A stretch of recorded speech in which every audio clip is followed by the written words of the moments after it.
Hare Krishna. Please accept my humble obeisances. All glories to Srila Prabhupada. Thank you very much for attending this session. And thank you for those of you who will be watching this session later on as a recording.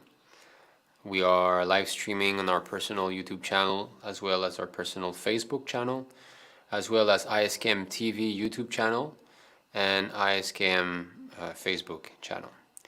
So I would humbly ask of you to share the link with your friends and relatives. Let them know that it has started. So if you can share in the groups, let them know that we are live and that we are about to begin. So we are continuing our series. So this is under the title Addressing Kṛṣṇa Conscious Taboos. So we have started that to try to discuss topics which might be a little bit controversial or uneasy to discuss. It is very important to discuss such topic in order to gain knowledge, by which we will be able to develop real jnana vairagya, so realization and actual renunciation of material life. So it's very important to discuss these things. So thank you very much for joining us. This second mini-series is entitled asat-saṅga-tyāga, so giving up the company of non-devotees. Last week we had the first episode, which was about sending our Kṛṣṇa conscious children to Karmī schools.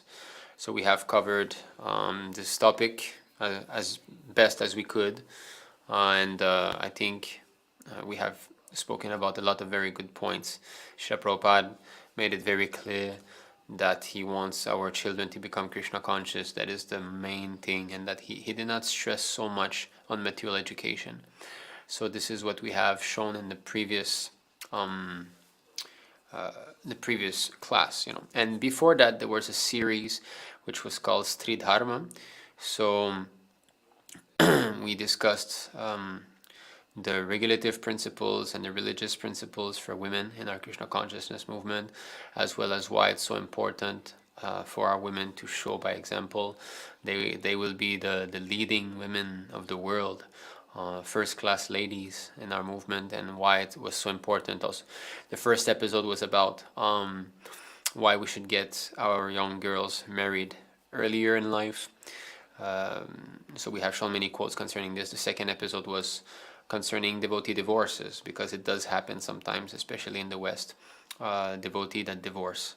So we have explained how this is not in accordance with Shastra. Divorce does not exist.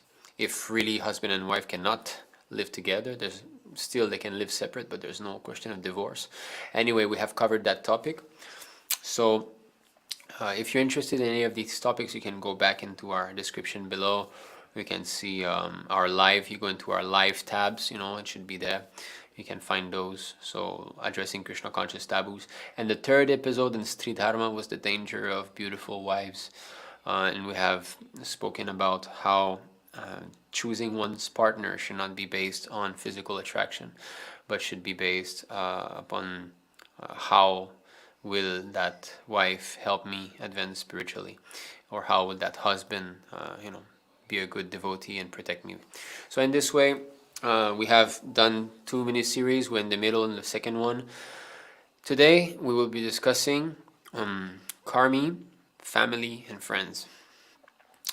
So that is, you see, that is a very important topic, because we're all going through this. Practically almost all of us had to go through that.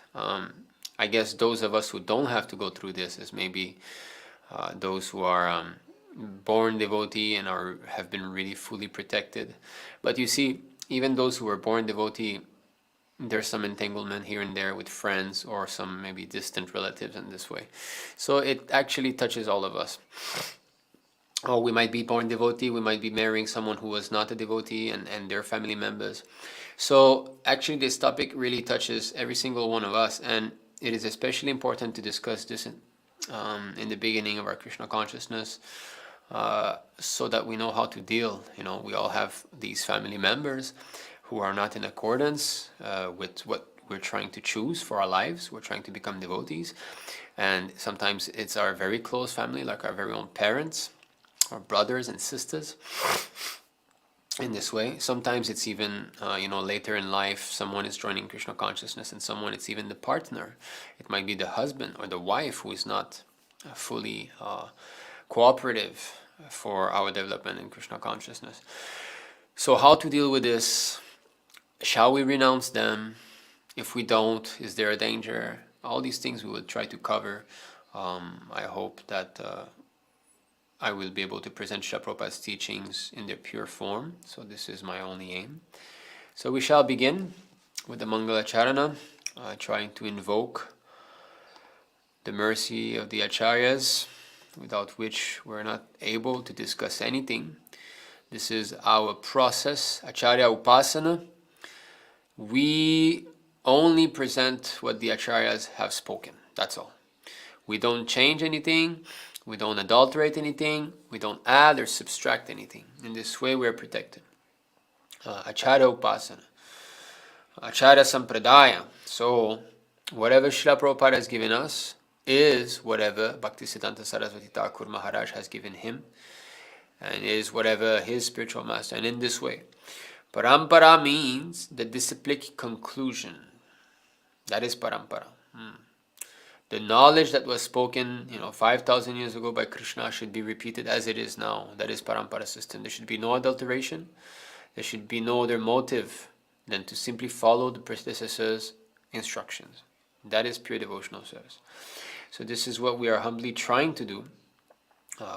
We are not saying that we're successful, but somehow or other we are getting inspired to give these classes, and we are hearing good comments upon these classes. So we hope that Srila Prabhupada can keep on blessing us. So we shall start with the Mangala Charana prayer.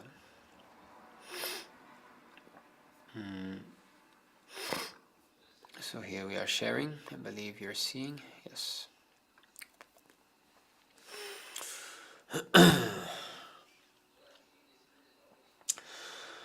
Om Jnanatimirandasya Gyananjala Shalakaya Chakshurunmiritam Yena Tasmai Shri Gurave Namah Shri Chaitanya Manobhishtam Stapitam Yena Bhutale Swayam Rupa Kadamahyam Dadati Svapadantikam Vandeham Shri Guruho Shri Yuta Padakamalam Shri Gurum Vaishnavamscha Shri Rupam Sagrajatam Sahagana Raghunantam Vitam Tam Sajivam Sadvaitam Savadhutam Parijanam Sahitam Krishna Chaitanya Devam Shri Radha Krishna Padam Sahagana Lalita Shri Vishakam Vitamscha E Krishna Karuna Sindhu Dina Bandho Jagatpate Gopesha Gopika Kanta Radha Kanta Namostute Tapta Kanchana Gaurangi Radhe Vrindavaneshwari Vrishabhanu Sute Devi Pranamami Hari Priye Vanchakalpatarubhyascha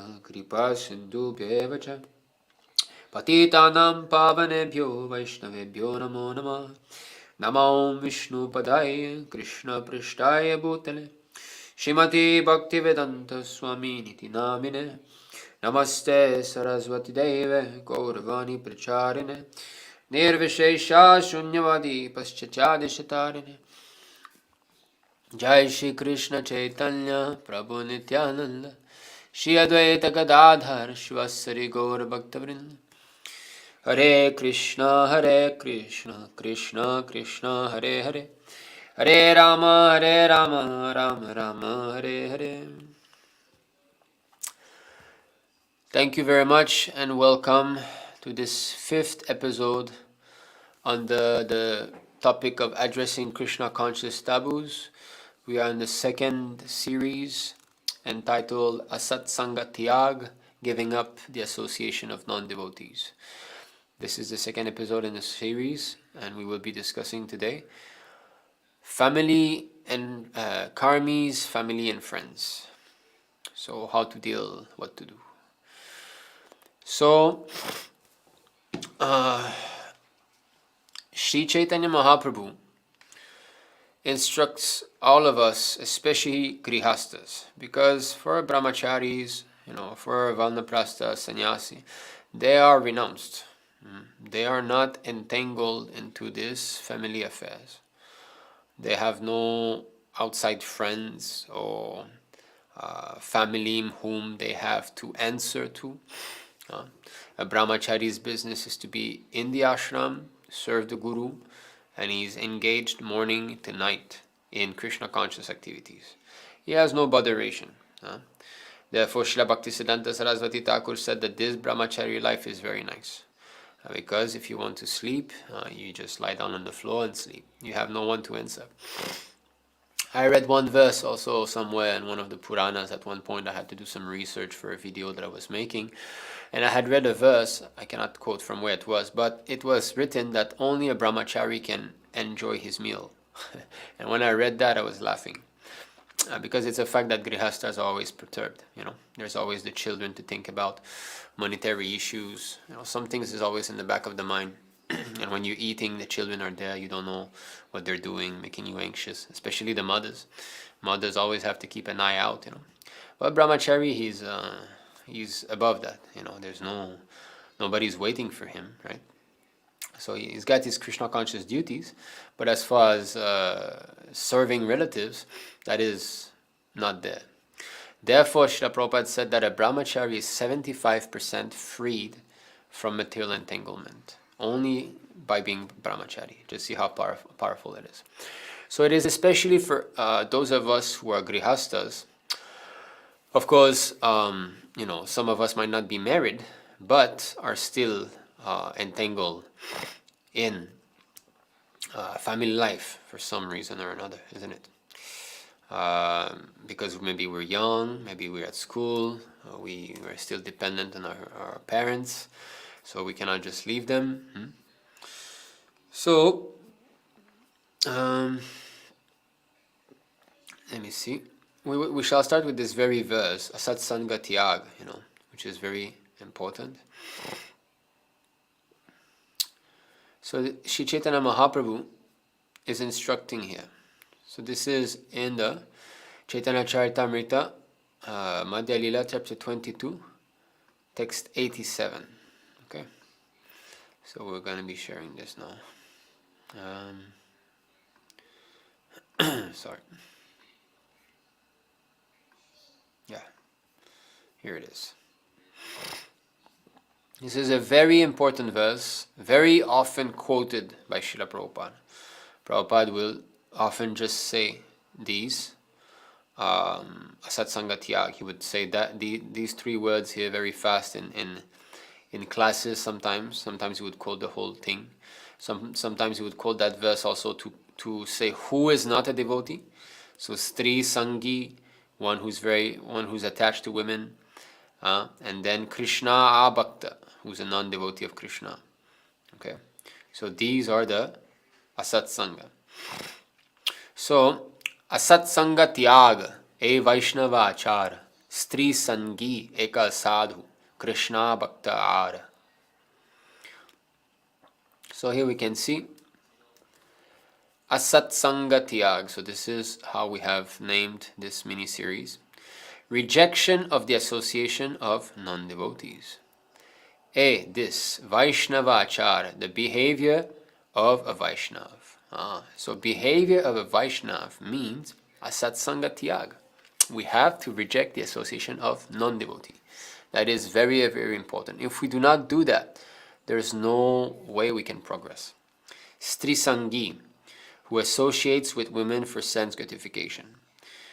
Now, we also associate with women in our movement. Many women are there, but the purpose is service.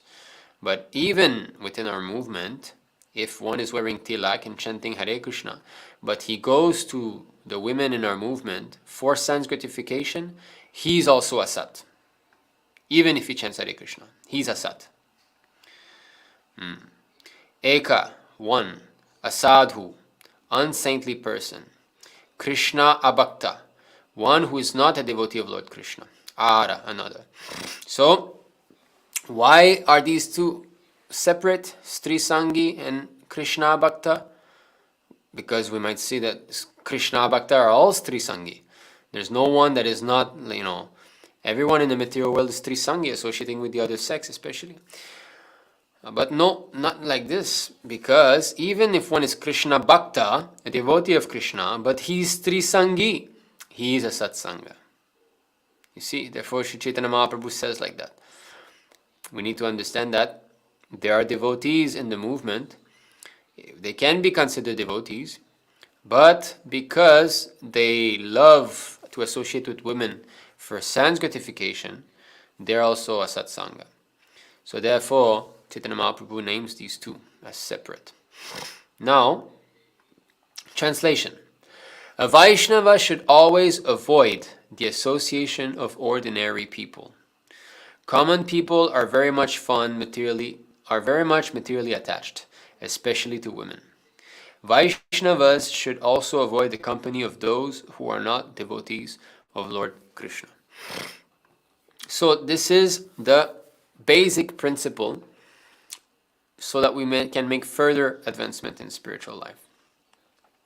That's why also sadhu sangha is so stressed, because Prabhupada clearly says that we are social entities. Human beings are social, and sometimes they say humans are animals. They say the social animals, the material scientists. So we need to live in society.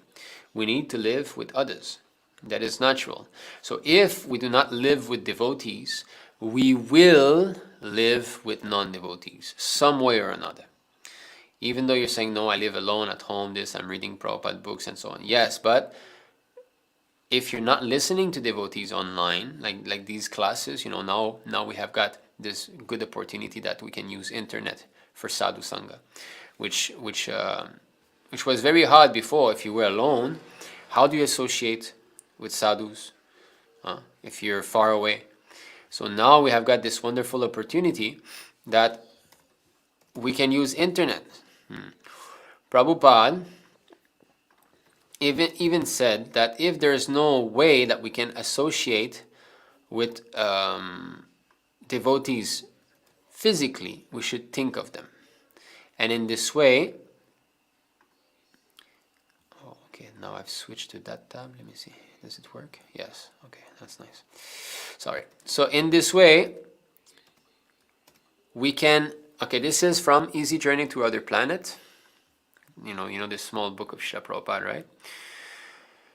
Prabhupada is saying, one should therefore engage himself in devotional service with absolute faith. And to make his faith steadfast, one should seek the association of standard devotees of the Lord by personal association, if possible, or by thinking of them. This association will help one develop factual devotional service to the Lord, which will cause all material misgivings to disappear like a flash of lightning. So this is very important, because sometimes it is not possible for one to immediately get personal association with devotees. Due to circumstances, we all have different lives, different karmic backgrounds, so somehow or other. And Prabhupada is saying his important things here. Okay, he should have faith, and he should make his faith steadfast to seek association with standard devotees. So even though one is a Vaishnav, it's not that necessarily I should associate with him. No, he should be standard. Standard means his understanding, his behavior is standardized by the spiritual disciplic succession. So the instructions of Srila Prabhupada are standard. And one who follows those is a standard devotee. One who speculates, one who does not want to surrender, who lacks faith in Srila Prabhupada, he might be chanting Hare Krishna. We can respect him, but we should not associate with him. So these people, we should associate with them, if possible, physically. If not, by thinking of them. So thinking is also a way to associate with devotees. Sometimes I'm having kirtans here alone, I'm serving Shishinita Gorasundar alone, and I'm having kirtan. And sometimes I'm thinking I'm in Singapore, because Singapore is the place that I know the devotees, the greatest devotees that I know are there. So, especially His Grace Srila Gopal Prabhu. So I think that I'm in a kirtan with them. And I feel, I feel pleasure that, 100 devotees in the temple room and we're having a big kirtan. So it is working. Spiritual life does not work with the material laws of nature as we think of them, So, but now, even better than just thinking of them, we can still hear from them by associating with them, by listening to their lectures, or having Nishta Goshtis online. So now in our movement, in our branch of the movement, International Shri Krishna Mandir, we are stressing a lot on this sadhu sangha through online association. So this will help us, and if we do that, then we will be able to give up the association of non-devotees. So, in other words, we have to increase sadhu sangha in order to diminish asat-saṅga. You cannot diminish asat-saṅga and leave a vacuum, leave a void. Just like if you don't use your phone for service, if you don't use your phone, so what else is left, right? So for example, you all have phones and we all have these applications, right? I'm sure most of you have like a Pocket Veda, right? Book. This is books, or we have Prabhupada books, Pocket Veda, we have WhatsApp. Right? So if you don't fill your phones with applications that can help you remember Krishna, then what will your phone have? It will have TikTok, it will have, this thing, that thing. Of course, even TikTok can be used in the service of the Lord. But my point is this, we have a phone. If we don't use it for sadhu sangha, we'll use it for asat-saṅga. That's for sure, that's certain. You cannot, there's no middle line. Prabhupada said many times, light is here, shadow is there. There's nothing in the middle. It's not that like, now I'm not in light, I'm not in shadow. No, you're rather in one or the other. And we have seen personally how, not only seen, we have experienced ourselves. It's not that I'm above all this. Especially in the past, I could feel that when I was not trying to hear from the devotees, attend some of the lectures, or calling His Grace Srila Gopal Prabhu, who's very much the cause, direct cause of our spiritual advancement, his guidance and all. So when we kept distance from His grace, we felt that we started to slack in our devotional life. Just a phone call, just hear him.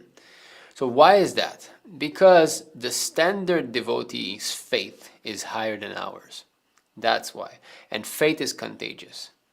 Any type of faith is contagious. Someone who has got faith in material life will contaminate us with his faith.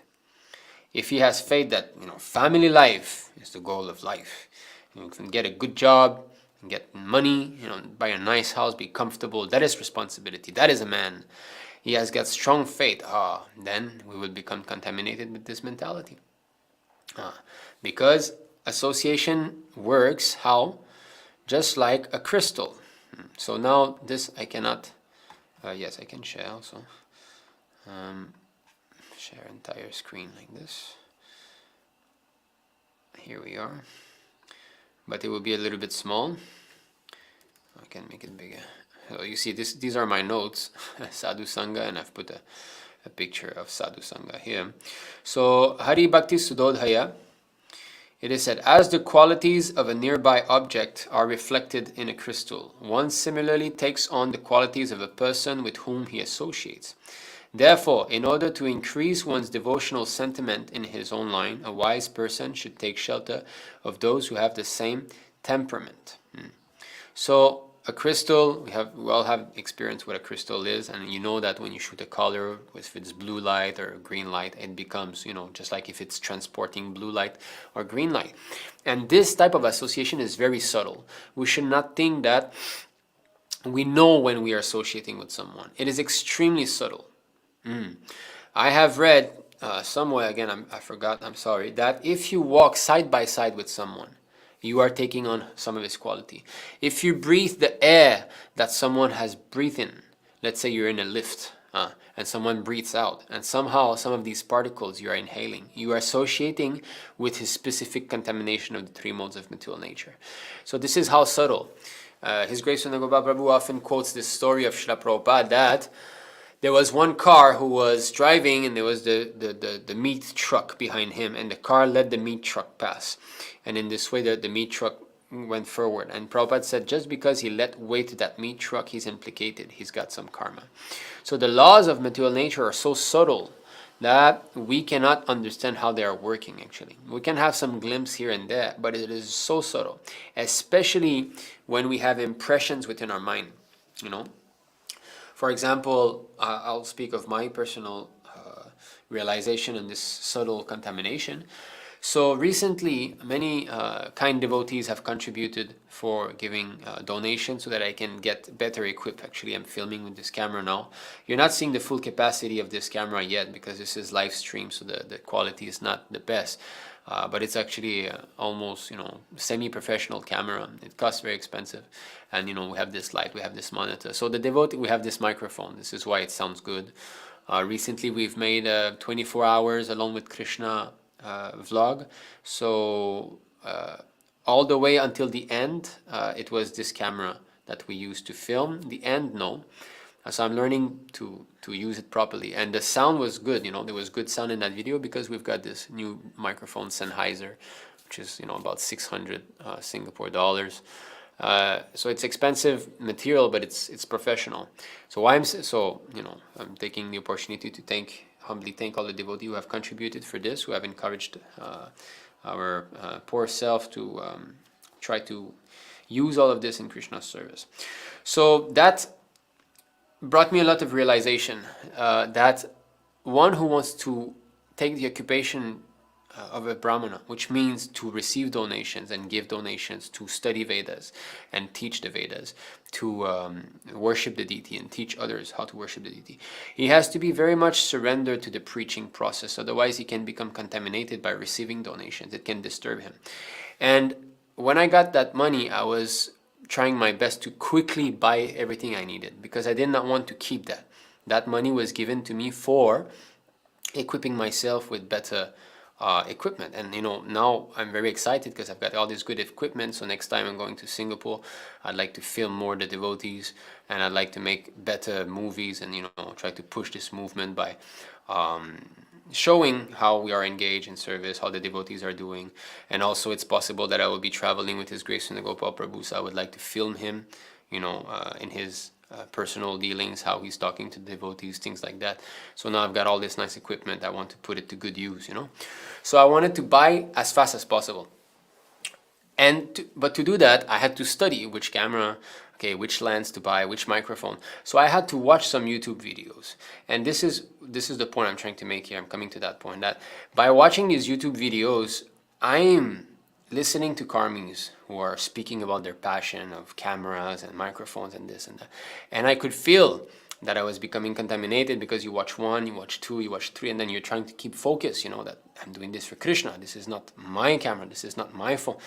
And what would happen is that when I would do this too much, because I was anxious to quickly buy the camera and get it done with, when I was doing this too much, these things would play back in my mind, Instead of thinking of Krishna or by going to bed, I would see cameras in the mind, and I would hear some guy speaking about, this camera. So you see how subtle it occurs, and these thoughts will remain within our mind, and they will stay as bubbles. How does this work? The mind is the repository of all experiences. Everything we experience, we think, feel, thinking, feeling, willing, will remain within the mind. And it is stored there, within the reels. It's just like, a movie, how the movies used to be before. You used to put a film within. Even, we had cameras before, you used to put a film inside, and you click, click, click like that, and it will make an impression on each of those negatives, I believe it was how it was called, yeah? So this is how it works. Our mind records everything, and it stays there, and sometimes it will come back. So this is explained here. Okay, so this is Srimad Bhagavatam, Canto 4, Chapter 29, Text 64. Sometimes we suddenly experience something that was never experienced in the present body by sight or hearing. Sometimes we see such things suddenly in dreams. Prabhupada, purport. In dreams, we sometimes see things that we have never experienced in the present body. Sometimes in dreams, we think that we are flying in the sky, although we have no experience of flying. So I don't know if any of you have flown in the sky in dreams. So this means that once in a previous life, either as a demigod or astronaut, we flew in the sky. You see? So there's nothing that we can think of that has not been experienced by us in this life or the past. And you can see that the past experiences are still there in the mind. The impression is there in the stockpile of the mind. So that's it, stockpile. There's an uncalculable stockpile of information that is there in our mind. And suddenly it expresses itself. It is like fermentation taking place in the depths of water, which sometimes manifests itself in bubbles on the surface of water. So this, I'm sure you all have experienced, that you're looking at a lake, everything is very calm, and all of a sudden there's some bubble that because there was some air in the mud and it got released. So almost in an almost random manner, some things will come back to our mind. Sometimes there's triggers, right? Like maybe you're saying you're seeing, I don't know, people playing tennis, and maybe you used to play tennis before, you used to like that, but now as a devotee you realize it's a waste of time and so on. But just by seeing that, these thoughts of you playing tennis, of winning a tournament or whatever it is, or maybe even your friends that you used to play tennis with, right? Oh yeah, my friend, I used to be with him. And then boom, and then you associate with that friend because you're thinking of him. And then maybe you did something in the past with that friend which was maybe not so nice, and then you're like, oh yeah, I did this with this friend and I should not have done. And in this way you're being led, the mind is reassociating with the asat that was there in the previous life, which we can say our karmic life, or even previous body that we had. So it's very subtle. So one thing can lead to another. This is why the mind is so flickering. As soon as it goes somewhere, it can dwell in this, and then from that it'll pick up something else, and from that it'll pick up something else, Sometimes when we chant Hare Krishna, because we're not very advanced, this occurs. You're chanting Hare Krishna, and all of a sudden, maybe you're looking at something, you're looking at a red car, and then the mind will think, oh, it's just like the red car that your father used to drive. And then, oh, you remember with your father, you went to see some fireworks, and then, oh, these fireworks, you ate some nice ice cream, and then all of a sudden you're like, what am I thinking about? And then you try to bring back the mind, the mind just led you away. Asat-saṅga-tyāga, how subtle it is. So, we are going back here. Sometimes we dream of coming to a place we have never known or experienced in this lifetime, but this is the proof that in a past life we experienced this. The impression is kept within the mind and sometimes becomes manifest either in dream or in thought. You see? Thought also. Okay. The conclusion is that the mind is the storehouse of various thoughts and experiences undergone during our past lives. Thus, there's a chain of continuation from one life to another, from previous lives to this life, and from this life to future lives. This is also sometimes proven by saying that the man is a born poet. Now, this is something that karmis cannot understand. How come some people are born and they're so good at poetry, or here a born scientist, a born devotee, just like the best chess player in the world, Angus Carlsen or something like that. He was at the age of, I think, 7. He was defeating grandmasters chess. He was only 7 years old. So he started to, and I've seen a quick interview of one of the grandmaster of chess who got defeated by him when he was like 7 or 6. And the grandmaster must have been at least 60 years old. And he was saying, I don't understand. He plays like a very mature man, He doesn't play like a child. And he was saying, I don't understand. So you see, so they're dumbfounded. They cannot understand why. But we understand, because he's been playing chess for like 7, 8 lives, probably. It's not that he became good like that by birth. No, he has built up that those skills, just like we might train ourselves to play chess for 20, 30 years in this lifetime, but let's say I'm giving you 150 years to practice, then definitely you'll be better than someone who's trained only 20 years. So these 150 years are spread out throughout many, many lifetimes. So all this asat-saṅga that we've been carrying, for so many lifetimes, and in this life, it's all there. It's all accessible. And we have to find a way to not let it come back to us, to not let our mind access those thoughts again. Okay, so, all right, so that is that. So here, again, we're coming back, asat-saṅga-tyāga. So, okay, I read again. A Vaishnava should always avoid the association of ordinary people. Common people are very much materially attached, especially to women. Vaishnavas should also avoid the company of those who are not devotees of Lord Krishna. So, next verse, Sri Chaitanya Mahaprabhu quotes from, okay, this is the list of, things that we develop if we associate with people who are not devotees. So it's a verse from Srimad Bhagavatam, actually. 3 verses from Bhagavatam. So by association with worldly people, one becomes devoid of truthfulness. He will not want to speak the truth. Cleanliness, mercy, gravity, spiritual intelligence, shyness. Okay, it's a long list, so many things we can discuss. But cleanliness, for example, they don't, they clean their own bowls in the kitchen, where they cook, right? They use, they use the same sponge to clean whatever they cook with and whatever they eat with. They put their spoons, while they're cooking, they're tasting, and then they use the same spoon to put back. So many things like that. After passing stool, they won't take shower and they'll go cook, right?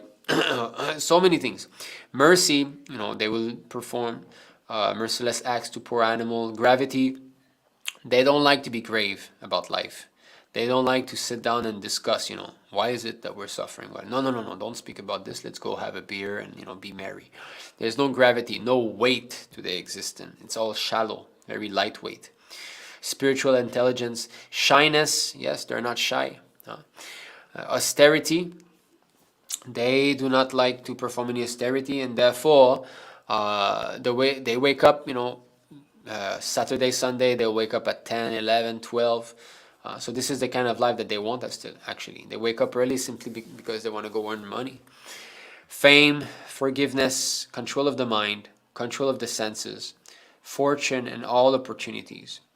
One should not at any time associate with a coarse fool who is bereft of the knowledge of self-realization and who is no more than a toy animal in the hands of a woman. The illusion and bondage that accrue to a man from attachment to any other object are not as complete as that resulting from association with a woman, or with men too much attached to women. When I read this verse, my personal experience of this, when I read this verse, is my own brother. He's actually my half-brother. We have the same mother, but not the same father. So, here we come to the topic of one's family being non-devotees. And at that time, okay, when I came to China, I was turning 19 years old. I was 18 in 2008. So at that time, I came and I started to live with my brother here. And my brother is very much attached to women. He's what we call, women hunter, So I could feel how much I had changed by being with him. Everything was always about women, Let's organize something. Let's go play basketball. Let's go call some girls. And always he was busy organizing some outdoors activities with girls. So I had first-hand experience of the effect of being with someone like this. And he was never grave. It was always joking. Very rarely there would be some deep conversations. And it was always be focusing on wanting to, of course he's my brother. I pray for him. I wish him the best. But I'm using this example because this is what I know. So when I'm reading this and I'm seeing these qualities, and I was developing all of these single bad qualities, I was starting to develop, And when I started to read Bhagavad Gita and chant Hare Krishna, which was in 2014, my father had given me a Bhagavad Gita before. When I came to China, he gave me a Bhagavad Gita and it was sealed. And in 2014, when I really was pushed to the limit, I was suffering a lot in my Karmī life, then I decided to open and start reading the Bhagavad Gita. So when I started to chant and start to read, I could feel how much he was affecting me a lot, and my brother, I'm saying. And before actually coming to China and associating with him, I had a philosophical nature where I was trying to understand things, because most devotees, they have something, they want to understand why, what's going on. So I had that, and I lost it when I came to China. It was kind of a big pause in my life, that I didn't care much about why we exist and God and all these things. It was simply sense gratification. So I really know that this is true. I have first-hand experience. So in the purport, Srila Prabhupada says, these verses quoted from Srimad Bhagavatam were spoken by Kapila Dev, an incarnation of the Supreme Personality of Godhead, to his mother. Herein, Kapila Dev discusses pious and impious activities and the symptoms of those who are devoid of devotional service to Krishna. Generally, people do not know about the miserable conditions within the womb of a mother in any species of life. Due to bad association, one gradually falls into lower species. Association with women is greatly stressed in this regard. When one becomes attached to women, or to those who are attached to women, one falls down into the lower species. Just see. Sometimes they criticize us. Why are you so strict that you keep men and women separate? They don't know. They have no idea of how the world works.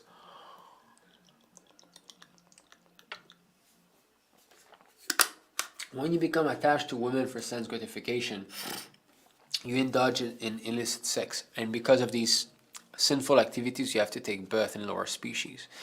Prabhupada often says dog, because we know that the dog has got good facility for sex life. Here in the village, I live in a village in China, there are many dogs, that go around. I believe in India also you see such dogs. So anytime, any place, they feel sexually aroused, then they go and have sex in the street. So the people whose only aim in life is to try to get sex, then the Lord fulfills their desires by being a dog. Because now you might say, why a dog? No, the dog sees the she-dog exactly as us men sees women. It's not that he sees as the she-dog as unattractive and have hair and all that. No, he's attracted just like we are attracted to our female. So there's no difference basically. But he can have sex whenever he desires. So if you want that, unrestricted sex, then you have to become a dog. But just see how nasty this kind of life is. You are going to be transported into the womb of a she-dog. You're going to be carried into that womb. Your mother is going to be a dog walking around, and barking, and this is what you're going to be hearing. And you're going to be completely covered with the dog's mind and dog intelligence. And then you'll have to be born, and you have to be conscious of this dog existence. And you completely cover your ignorance.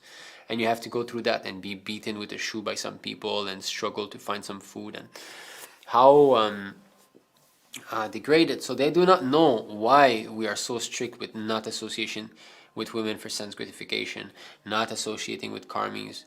So Chaitanya Mahaprabhu is cutting that straight, that don't associate. And this also actually applies with our family members. It is not because they are our family members that it is okay to associate with them. No, if they're not devotees, it shouldn't. So how should we do then? Okay, so first of all, let us finish this.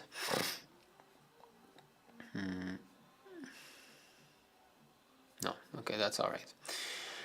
Okay, so let's go here.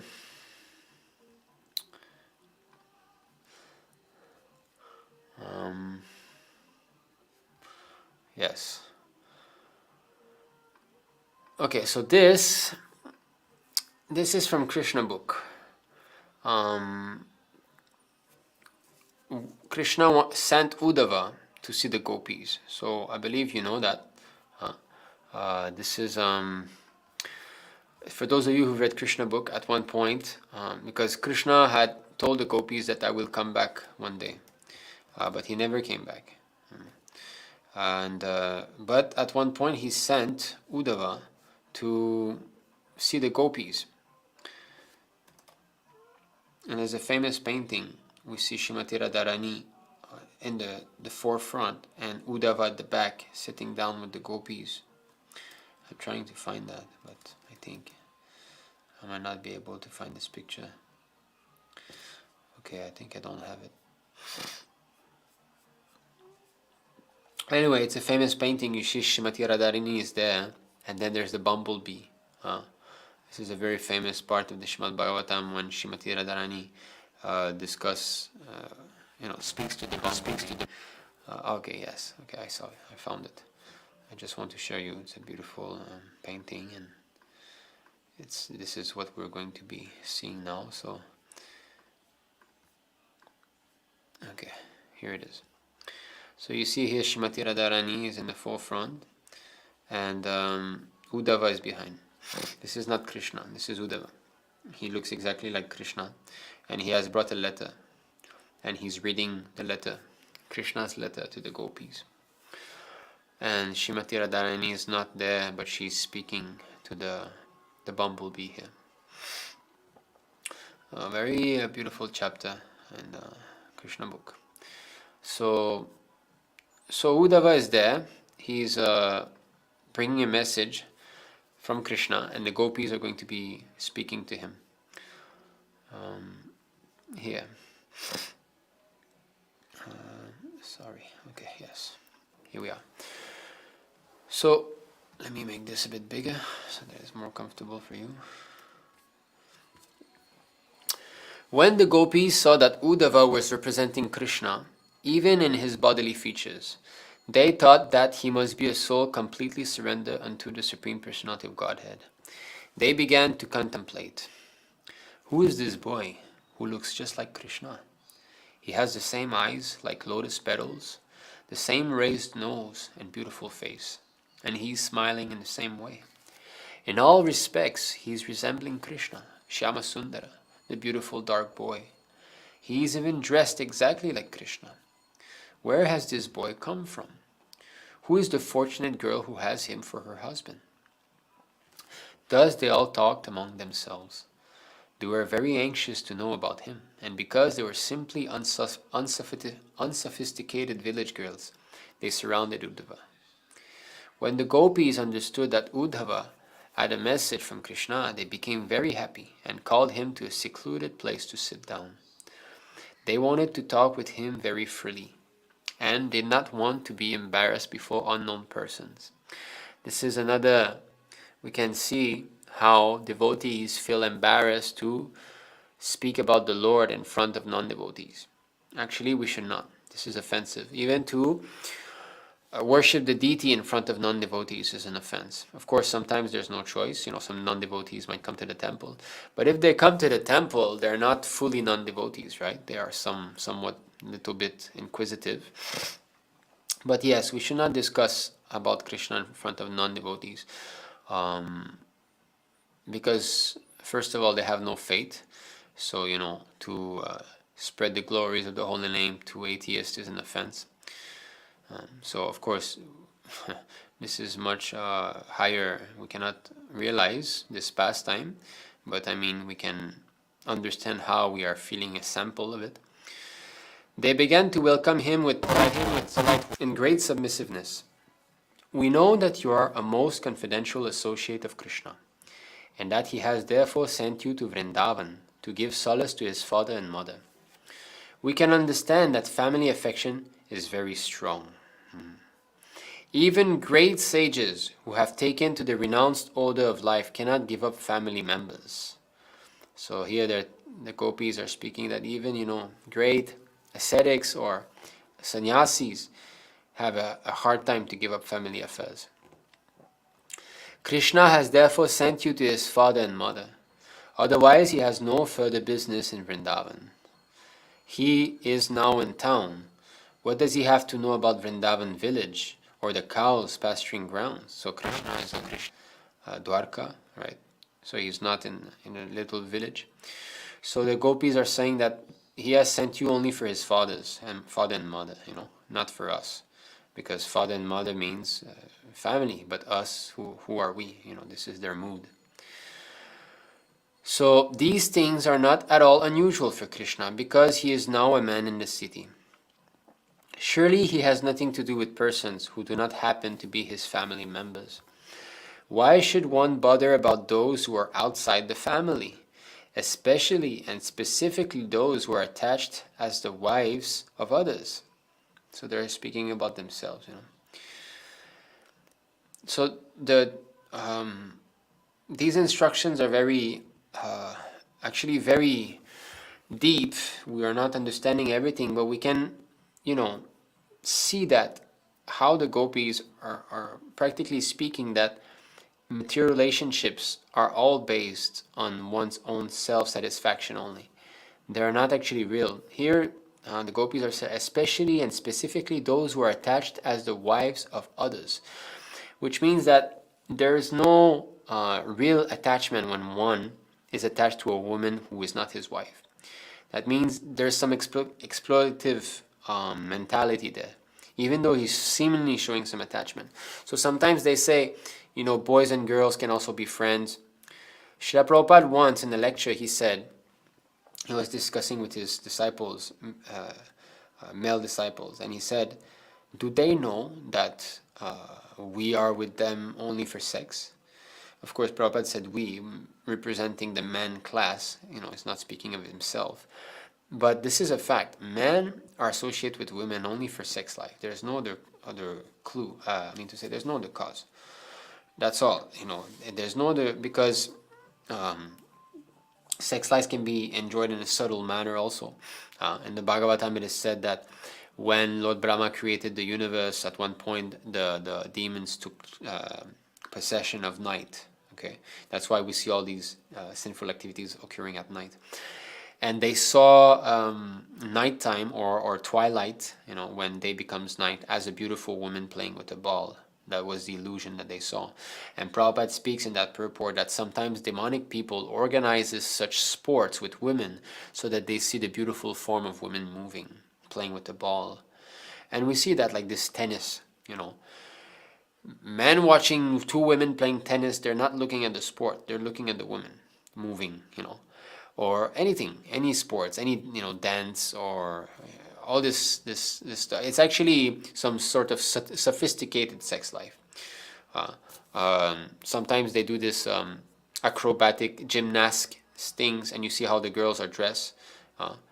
You can see the complete form, you can see everything. So you think that men will look at this and, oh yes, you're a very great gymnast. No, it's simply they're thinking about sex. And the girl, she knows that men are looking at me, and she does not mind being exploited in this way. She likes that, yes, they're looking at my form. So that is the only reason. There's no other reason. So therefore, Vedic culture says, you don't associate with any women except your wife. That's all. Only your wife. Others, women, only if you have some business, like, of course, for us devotees, Kṛṣṇa conscious business. For karmis, if somehow or other you have to absolutely needed, then you interact. Otherwise, the sexes are segregated. They do not mix. And in this way, the respectability of women is being kept nicely. Because they are not polluted. They are not intermingling with men unrestrictingly. Krishna is interested in them as long as there is a need of gratification. Like the bumblebees who have interest in the flowers as long as they want to take the honey out of them. So this is very hard to understand for those who are not devotees, that Krishna is exploiting the gopis. What is good, what is bad? Okay, now we're deviating a bit from the topic, but I'd like to speak about that. What is good, what is bad? We judge Prabhupada when he explains such pastimes of the Lord that are controversial for those who are non-devotees, like this, leaving the gopis, telling them, yes, you're my greatest devotee, I cannot repay you, I will come back to Vrindavan. And then he just leaves and they cry their whole life. This, or marrying so many wives, or dancing with the gopis, at the dead of night. So they criticize because they think that Krishna is like them. My dancing with the wives of others is abominable. because maybe she'll cheat her husband with me. She'll go, she'll have, she'll fall pregnant, I will leave her. My life is full of inebriaties. And we're thinking in terms of our experience, that Krishna is like me. But what is good, what is bad? Good and bad is judged by the result, not by the act itself. Just like we say smoking cigarettes is bad. Why is it bad?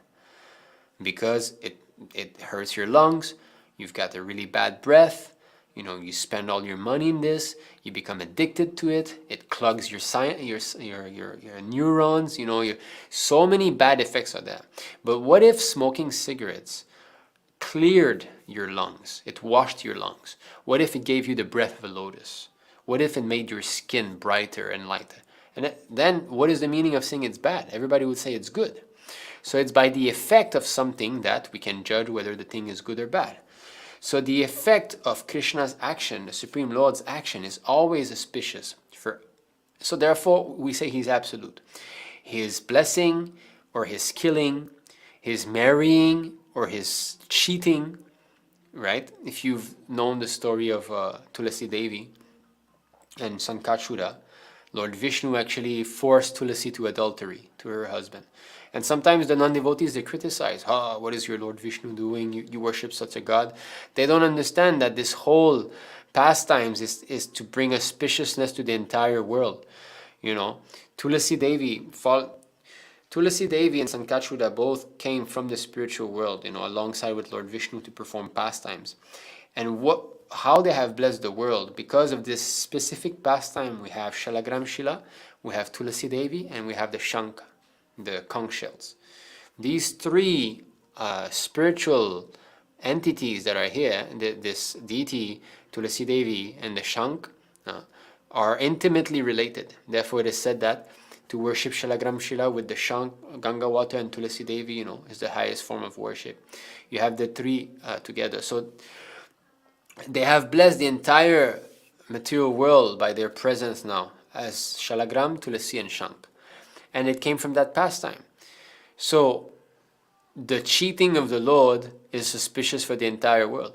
The stealing of Krishna is praised by the devotee. The killing of Narasimhadev, right? Just like the non-devotees, they see Narasimhadev tearing up open the chest of Hiranyakashipu, like full of blood. They're like, wow, they're aghast, what is that? But devotees, we gladly put it, even in our eating room, we eat with the blood there of Hiranyakashipu. We don't mind Jayana Shimadev Bhagavan, So the activities of the Lord are all absolute. So the gopis here are describing, of course, this is all their spiritual emotions, but pervertedly, it is true what they're saying. Perverted in the material world, men take advantage of women simply for their own sense gratification. That's all.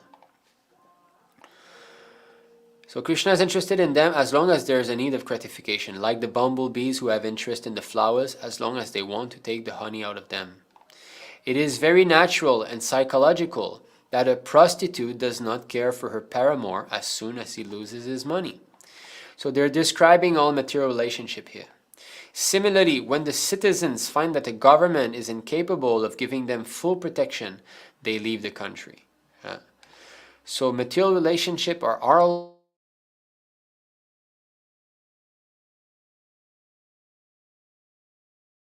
brother, sister, husband and wife, children. It does not matter. Anything that is based on the bodily concept of life is focused on what can I get for my senses. A student, after finishing his education, gives up his relationship with the teacher and the school. Yeah, we go to class. Oh, you're the best teacher. This, that. Oh, I've got my diploma. See ya. I'll never call you back. I've got what I wanted from you. Now that I've got what I wanted from you, I don't need you anymore. This is a psychology. A rich man, after taking his reward from his worshipper, gives him up. So therefore, we see so many bogus gurus who are simply interested in the money of their disciples and have no interest in guiding them. They cannot guide them anyway, but they don't want any welfare for their so-called disciples. When the fruit season is over, the birds are no longer interested in the tree.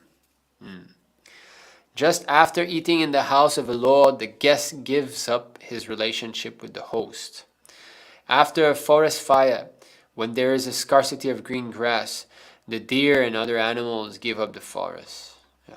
So all these so-called attachment, oh, the deer love this forest. No, they don't love this forest. They love their tongue. And there's nice green grass here. And if this forest is deprived of those grass, the deer will go somewhere else. Similarly, a man might speak to a girl, oh, I like you, and so on. But when he has enjoyed her and he's done with her, then he will not call her anymore. And so a man, after enjoying, okay, yes, this is what they're mentioning. After enjoying his girlfriend, gives up his connection with her. In this way, all the gopis began to indirectly accuse Krishna by citing so many similes. So, you see, this is how material relationships work. And our material parents, family members, and friends all work with that conception in mind also. Now, Prabhupada did say that a good fruit doesn't come out of a bad seed. So somehow or other, our parents must have done something to get a devotee child. So they cannot be complete, atheist or, karmis and so on. There is something there. Even Hiranyakashipu, the king of all demons, there was something there. After all, he was a devotee who came to serve the Lord in the manner of acting as a demon. So that's why he was blessed with a son like Prahlad. So we need to understand that. But at the same time, we have to learn how to slowly become detached from them. Because when we associate with someone, we develop affinity for that person. Affinity means I will try to give you some service. When you love someone, when you like someone, you try to please that person. Is it not? We have got someone who comes to our house, you like that person. Oh, would you like to sit down? So trying to please someone means serving. That is called service. What is service? Bhakti Yoga has been described as Rishikesha Rishikena Sevanam Bhakti Ruchyate. When we engage our senses in the service of the master of the senses, that is called Bhakti. And when we engage our senses in the service of someone else, of course, it's for our own sense gratification, but that is leaving Krishna's service. So if I'm trying to please you, I'm your servant. This is how it works. I'm Maya's servant, basically. So I might be dressed as a devotee, but if I speak in a way that would be palatable to the karmis, then I'm serving Maya. I'm serving those karmis. I'm not serving Krishna. I have given up Krishna's service. We see so many examples of this nowadays, of devotees who are on stage and then their whole focus is to make the public like them. I will take so many jokes, people will have a good laughter, then I will speak in a way that they can understand whatever they want. I won't tell them to surrender to Krishna, I won't tell them to chant Hare Krishna. I'll let their freedom, and when they leave, they will feel better about themselves because they will think, yes, me too, I'm a spiritual person, I'm a good person, and I have confirmation from this sadhu there who's a Vaishnava. That means you're serving Maya, but you're even worse than the karmis because you're serving Maya under the garb of a devotee. So our family members is the same thing. When we develop too much affinity for them, then we will want to serve them. We will want to please them. And that means what? The specific mentality that my parents might have, I will try to act in a manner that would please them. And in this way, we are slowly becoming more and more implicated in material entanglement because we are becoming contaminated just like they are. So,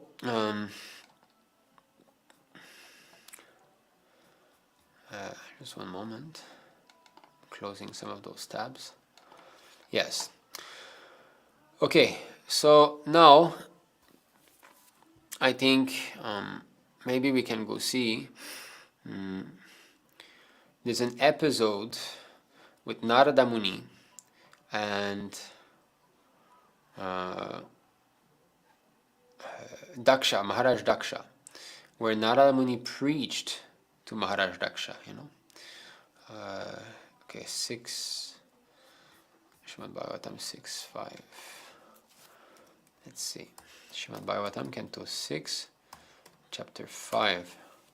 So Maharaj Daksha, a great materialist, expert. Daksha means expert. He's expert in material arrangement, expert at trying to enjoy this material world. Trying to enjoy. Where is that? 6.5. Okay, 6.5. I've seen 6.534. I think.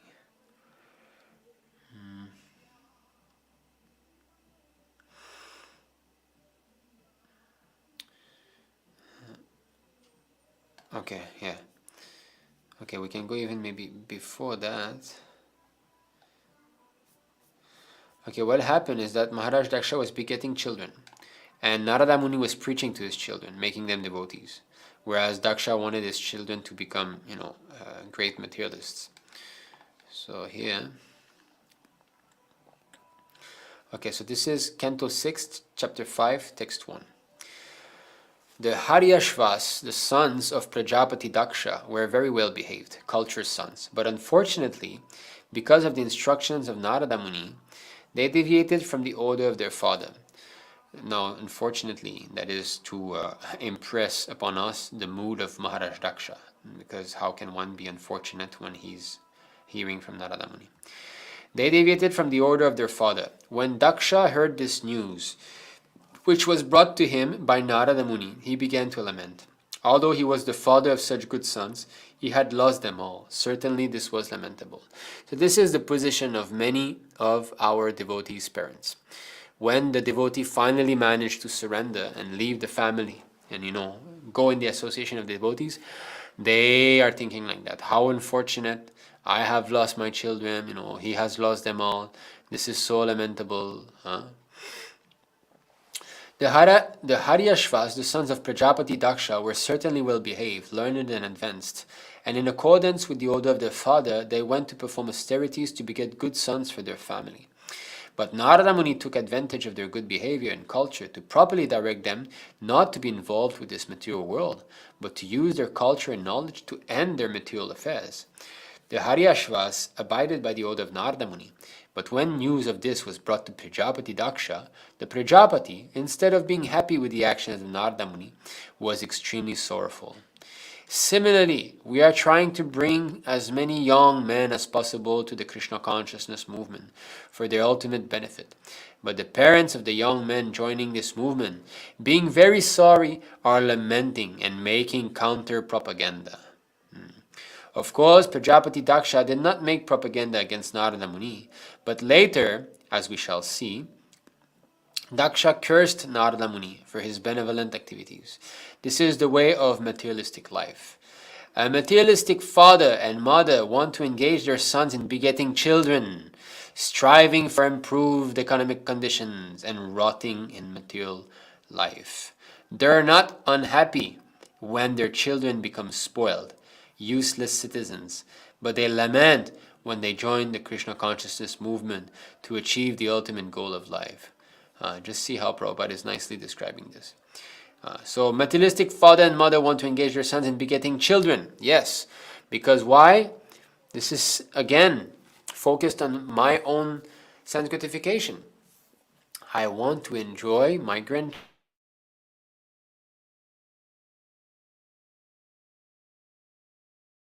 Sense gratification. Go beget, get one child, two child. Never mind, your mother will help you get three. Get a big family, and then they grow up, and get them married also. Go expand. Nice family relationship, nice family entanglement. Prabhupada often says that. What is it? Society, friendship, and love divinely bestowed upon man. They say like that. That Prabhupada say it is not divinely bestowed. It is Maya. This is the entanglement, and because they are misers. Miser means what? Miser means you've got $1 million, but you don't spend. You keep for yourself. No. Why should I buy this? Why should I? You go out, even though you've got some big money in the bank balance, you go out for a family outing. Hey, this is too expensive. Don't spend. Why you buy this? We can take the cab, or we can take the bus. Why take a cab? And in this way, miser, he doesn't want to spend. Well, this human form of life has got the best opportunity. It's the best valuable form of life. And if one does not know how to spend it properly, then he's a miser. So, unfortunately, we all have these. But in some way, it is Krishna's arrangement. Not just in some way. It is actually because Krishna wants us to experience the bitterness of material life. And unless we go through it ourselves, most of us cannot realize it simply by reading the scriptures, Shastra. Most of us have to taste it bitterly, And even Krishna says it. If I especially favor someone, I take away all his money, his family members start to speak bad against him, they leave him, they desert him. In this way, he goes under one suffering after another. So why is Krishna doing that? So that we get experience about how bitter this so-called family is. Family life. So this is 1088.8 Bhagavatam. The personality of God had said, if I especially favor someone, I gradually deprive him of his wealth. Then the relatives and friends of such a poverty-stricken man abandon him. In this way, he suffers one distress after another. There was one bhakta here in China, when we quoted that verse, he stopped coming. He said, I don't want Krishna to take away my money. So it's not like that. It's not that... actually, you have to be favored by the Lord, so that the Lord takes away your money. That sounds that sounds weird. But if your money is an impediment for your Krishna conscious advancement, and the Lord especially favors you, he will make such arrangement.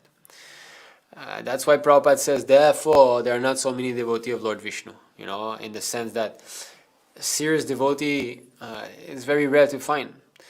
Because why they like Lord Shiva? He's easily pleased, and you see like the big worshippers of Lord Shiva, they've got big cars, big money, big temples. So, yeah, but Vaishnavas, generally they're poor. Brahmana means he doesn't have belongings, almost. So therefore they are afraid to go to Lord Vishnu.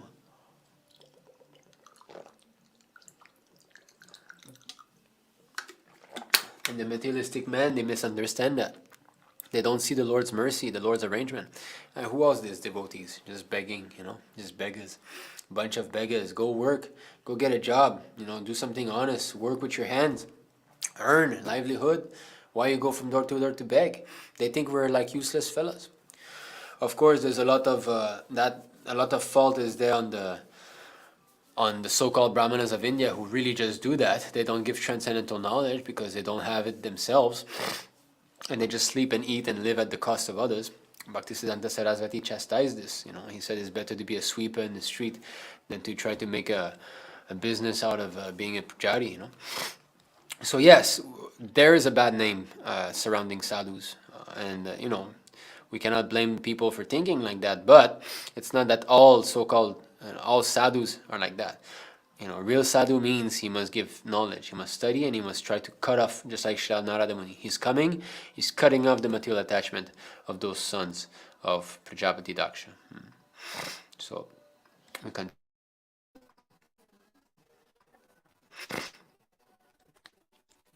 So yes, striving for improved economic conditions, rotting in materialistic. So they're not unhappy when their children become spoiled, useless citizens.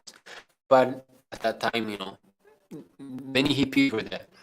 And the parents were like, okay, well, at least he's still at home, he's doing drugs, but he's coming back home at least in this way. But they lament when they join the Krishna consciousness movement to achieve the ultimate goal of life. Of course, some parents were favorable, even when he was preaching. Maybe more intelligent parents they could see. But most parents, a lot of parents would be against. Not that they will always stay against, their ideal might change. This animosity between parents and the Krishna consciousness movement has existed since time immemorial. Even Narada Muni was condemned, not to speak of others. That's a good point. Such a great exalted personality as Narada Muni, son of Brahma, proprietor of the Hare Krishna mantra universe, he is criticized. So to speak of us who are preaching, we should not think that to help a devotee surrender, we should not get fired by that, Nevertheless, Narada Muni never gives up his mission to deliver as many fallen souls as possible. He continues playing his musical instrument and vibrating the transcendental sound, Hare Krishna, Krishna, Krishna Krishna, Hare Hare, Hare Ram, Ram Ram, Hare Hare. Yes. When Prajapati Daksha was lamenting for his lost children, Lord Brahma pacified him with instructions. And thereafter Daksha begot 1,000 more children in the womb of his wife, Panchajani. This time his sons were known as the Savalashvas. So you can see how powerful, of a materialist Daksha is, that he's capable of begetting 1,000 more children. I don't know the previous batch of children, how many they were. So this is the beginning of the universe. This is the first families. We are not so stupid as to believe that everything came from nothing and our ancestors are monkeys and this and that. This is the nonsense material atheist scientists that Prabhupada wants to fight against. Your ancestors are monkeys, maybe, but not ours. This is how human race is being descended. It all starts from the highest planetary systems. The lower planetary system are inhabited. There's planets, but there's no human being on those planets. And it starts with the family of Brahma, his sons. And they're all very, very powerful, in mystic powers. They beget children, so many. And these children have that, very powerful also yogis, or they all have some different, talents, and they're called Prajapati. Their business is to expand the human race in the universe. And they go from one planet to another. And then they populate, and this way it comes down, and it comes all the way to the planet. And our father that came, is Manu, that Manu is the progenitor of mankind. So he's one of the Prajapatis, and all of us are descendants of Manus in this group. There's different lines, like Kshatriyas, we know, like there's Surya Vamsa, there's Chandra Vamsa. So this is how the universe is populated, how human beings are done. So it's a devolution, it's not an evolution. The great sages are above the demigods. Then there's the demigods, right? Then just like Kashyapa Muni, he's the father actually of demigods and the demons. So how his life is incredibly long. And then there's the demigods and so on, and there's the human beings and so many different races. Okay. So again, Prajapati Daksha started to beget. So what happened? Sorry. Okay, we'll go back. Prajapati Daksha was so named because he was very expert in begetting children. The word Daksha means expert. First, he begot 10,000 children in the womb of his wife, and when the children were lost, when they returned home back to Godhead, he begot another set of children known as the Savalashvas. Prajapati Daksha is very expert in begetting children, and Narada Muni is very expert in delivering all the conditioned souls back home, back to Godhead. Therefore, the materialistic experts do not agree with the spiritual expert Narada Muni. But this does not mean that Narada Muni will give up his engagement of chanting the Hare Krishna Mahamantra. So we should not become, dejected by the materialistic, family members. We should keep on our business of chanting Hare Krishna. In accordance with their father's order to beget children, the second group of sons also went to Narayana Saras, the same place where their brothers had previously attained perfection by following the instructions of Narada. Undertaking great vows of austerity, the Salavashvas remain at that holy place. Okay, let me see.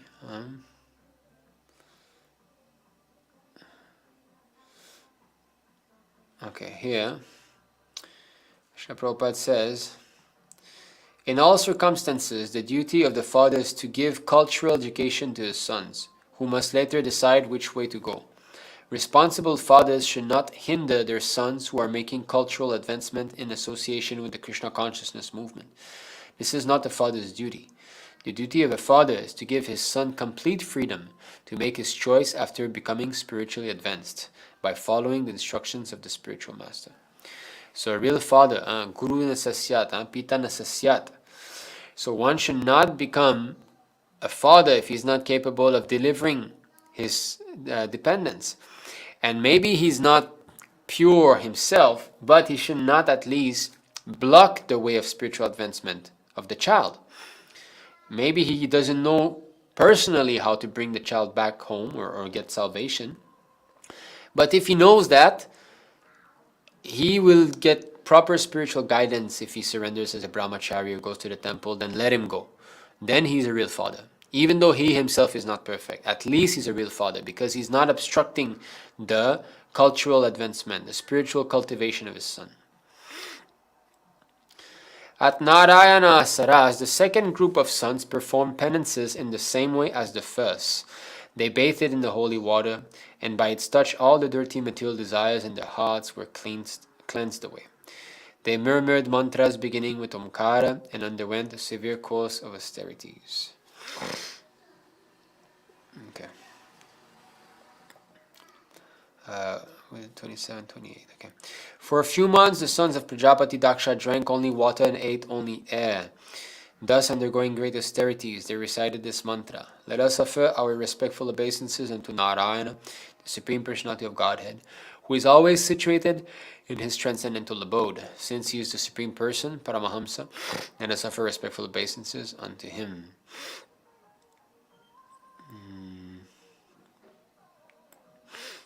Okay. O King Parikshit, Narada Muni approached these sons of Prajapati Daksha, who were engaged in tapasya to beget children, and spoke enigmatic words to them, just as he had spoken to their elder brothers. So again, Narada Muni is coming to preach. O sons of Daksha, please hear my words of instructions attentively. You are all very affectionate to your elder brothers, the Haryashvas. Therefore, you should follow their path. Narada Muni encouraged Prajapati Daksha's second group of sons by awakening their natural affinity for their brothers. He urged them to follow their older brothers, if they were at all affectionate towards them. Family affection is very strong, and therefore Narada Muni followed this tactic of reminding them of their family relationship with the Haryashvas. Generally, the word Nigama refers to the Vedas, but here Nigama refers to the instructions contained in the Vedas. Srimad Bhagavatam says, Nigama kalpatarur galitam phalamidam. Phalam. The Vedic instructions are like a tree, of which Srimad Bhagavatam is the ripened fruit. Narada Muni is engaged in distributing this fruit, and therefore he instructed Vyasadeva to write the Mahapurana. So, yeah. So you see here, Narada Muni is an expert preacher, so he knows that these brothers will have natural affection for their older brothers. So I will invoke that, he thought. So this is when attachment, even to family member, is not wrong if the family members are devotees. And this is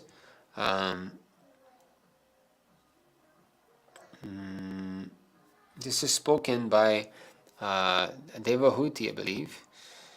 Asat-saṅga. Just give me a moment. Sadhu. The same type of attachment, huh? So I think 3:15:25 or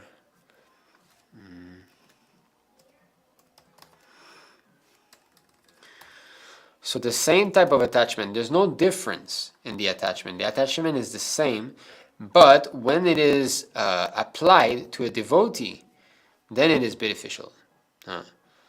Okay, yeah, 3:23:55. That's the one I wanted to. So Devahuti to Kardamamuni. So she's saying association for sense gratification is certainly the path of bondage, but the same type of association, same type, performed with a saintly person leads to the path of liberation, even if performed without knowledge. So there's not difference. What is association? We know there's 6 types of association.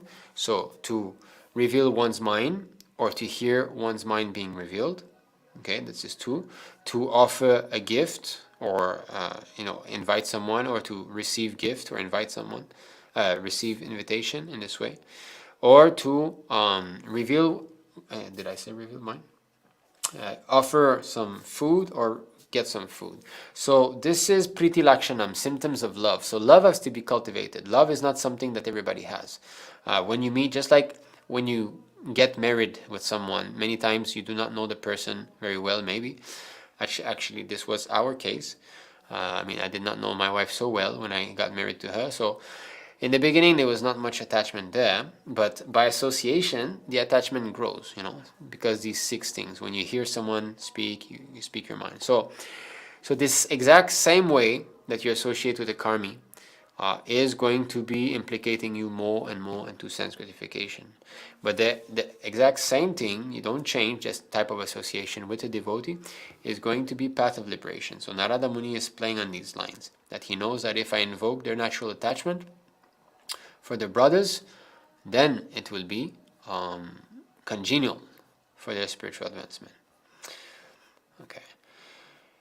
A brother aware of the principles of religion follows in the footsteps of his elder brothers because of being highly elevated. Such a pious brother gets the opportunity to associate and enjoy with demigods like the Maruts, who are all affectionate to their brothers.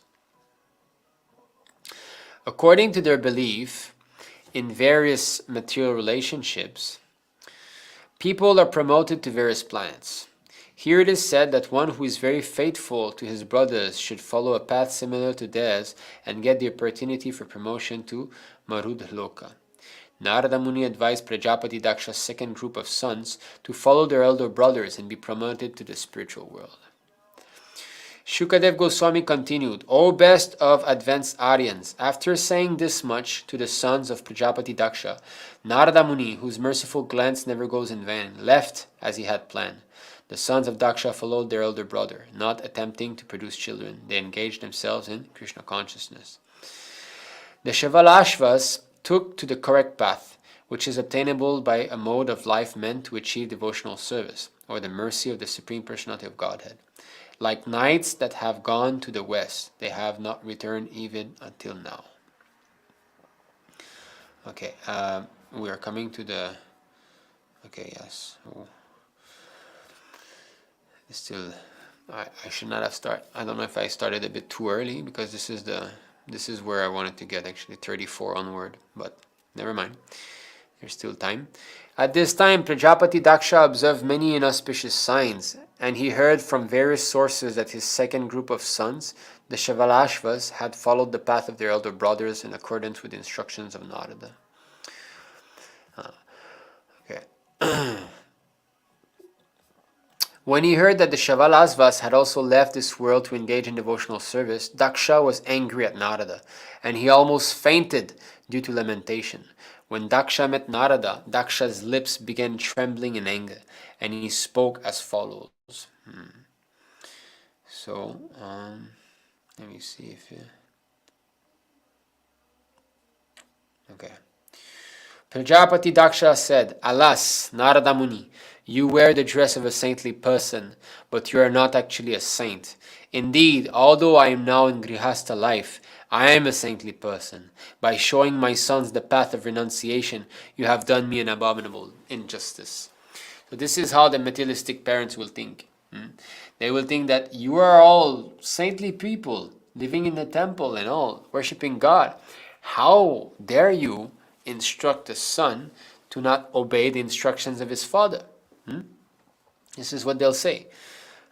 Why do you disturb our family life like this? Is it not improper of you to act like that? And they think that they know religious principles better than the devotees. Sri Chaitanya Mahaprabhu said, Sanyasira alpa chidra sarva loke gaya. In society, one will find many sannyasis, vanaprasthas, grihastas, and brahmacharis. Which text is this? 36, yeah. But if all of them properly live in accordance with their duties, they are understood to be sadhus.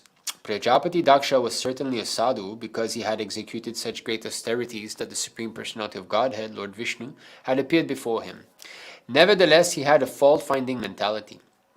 He improperly taught Narada Muni to be a sadhu, or non-saintly, because Narada had foiled his intentions.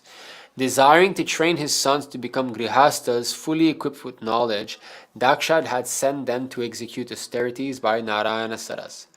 Narada Muni, however, taking advantage of their highly elevated position in austerity, instructed them to become Vaishnavas in the renounced order. This is the duty of Narada Muni and his followers. They must show everyone the path of renouncing this material world and returning home back to Godhead. Prajapati Daksha, however, could not see the exaltedness of the duties Narada Muni performed in relation to his sons. Unable to appreciate Narada Muni's behavior, Daksha accused Narada of being a sadhu. So this, you see, Narada Muni and his followers, this is what they have to do. Try to show the path of renunciation. So, although, Prabhupada did say, okay, if you're grihastas, you can preach and so on, he also stressed very much that at one point, one must renounce family life. He said that it is compulsory. Vedic culture means at a certain age, one has to renounce family life. That will be, I think, one of the future topics.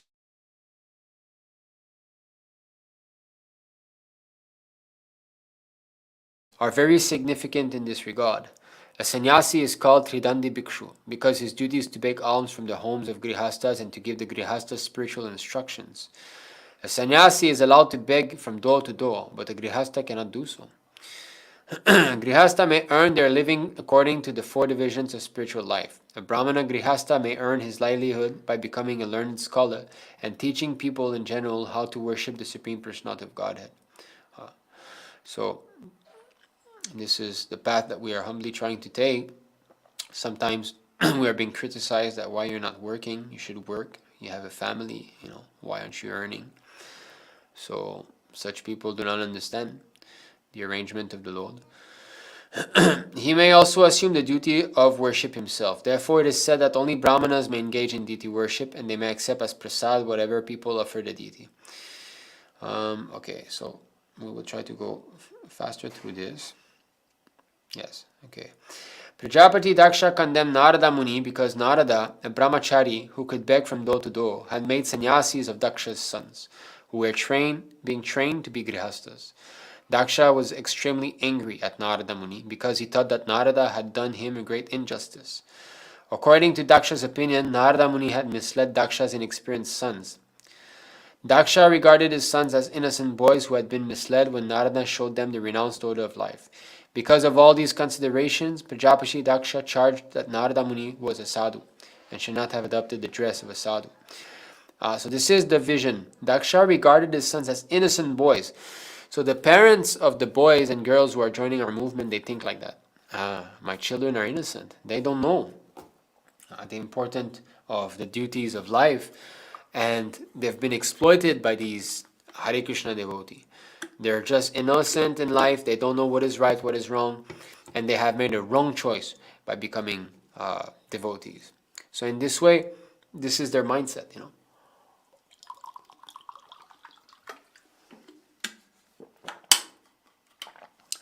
Sometimes a saintly person is misunderstood by grihastas, especially when he instructs their young sons to accept Krishna consciousness.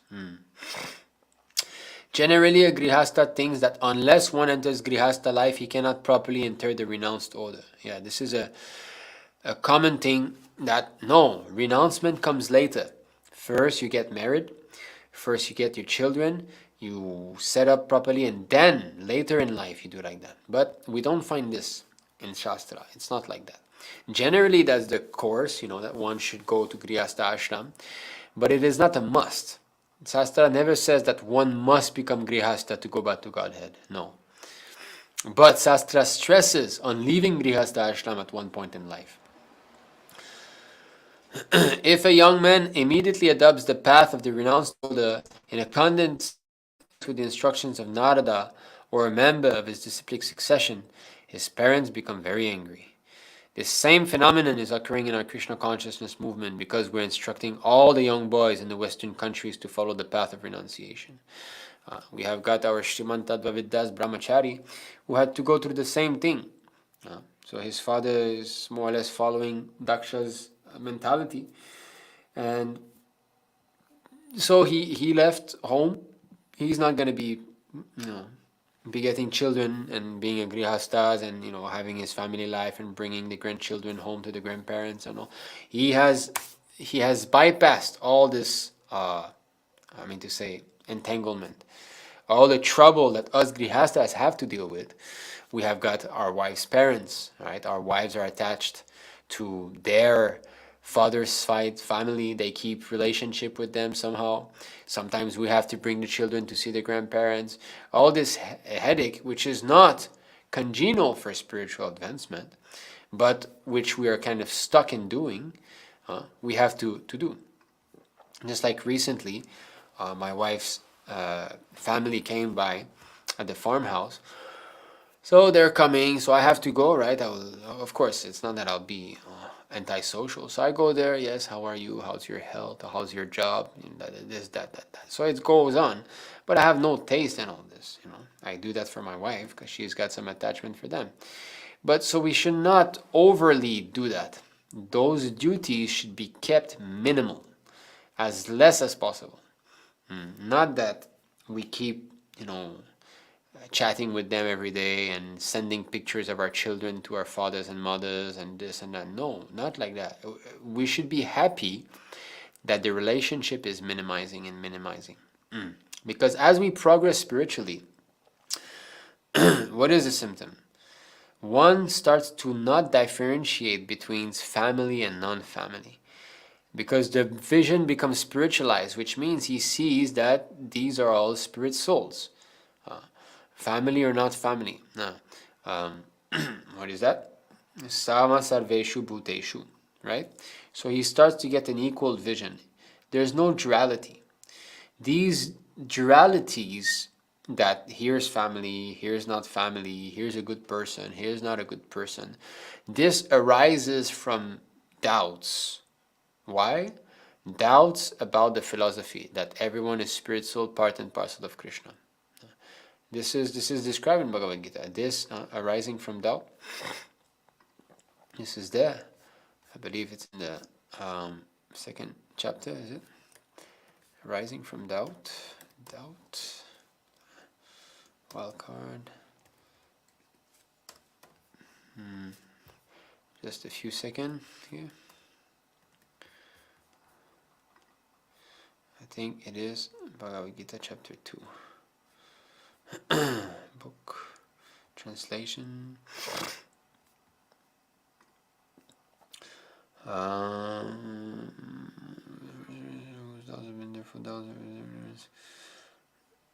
Yes, okay. So there's two places, like 442 and 525. We can go see just quickly, just to make my point. Here, you see, Krishna says, therefore the doubts which have arisen in your heart out of ignorance should be slashed by the weapon of knowledge, armed with yoga bharatastana. So doubts arise because of ignorance. So that's not exactly what I want to say, is this one. This is 525. Those who are beyond the dualities that arise from doubts. So duality, here's my friend, here's my enemy. This is my wife, this is not my wife. These are all dualities, positive, negative. So they arise from doubts, whose minds are engaged within, who are always busy working for the welfare of all living beings, and who are free from all sins, achieve liberation in the Supreme. So the dualities of the material world that we see, good and bad, this and that, it's all from doubt. Doubt of what? Doubt of our spiritual identity. If one realizes that he is spirit soul, then there's these dualities of that is a good person, that is a bad person, this is my family, it will diminish. He will start to see who is helping me advance spiritually and who is not. That's going to be his criteria, not that is in my family or not. Who, so therefore, that is a test that am I becoming more and more entangled in this family life, or am I becoming more and more detached from them? Because one might think that, oh no, I'm leaving my family, they all think about what I'm doing, they might be criticizing me, this and that.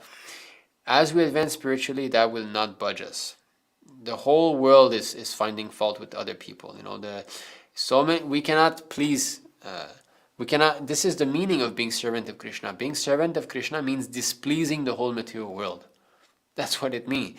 When we try to please Krishna, it means displeasing the others. Of course, ultimately it is even pleasing to them, because when you become a devotee, actually you're very pleasing. It is said, the dhira adhira, right? It is pleasing to the dhira and the adhira.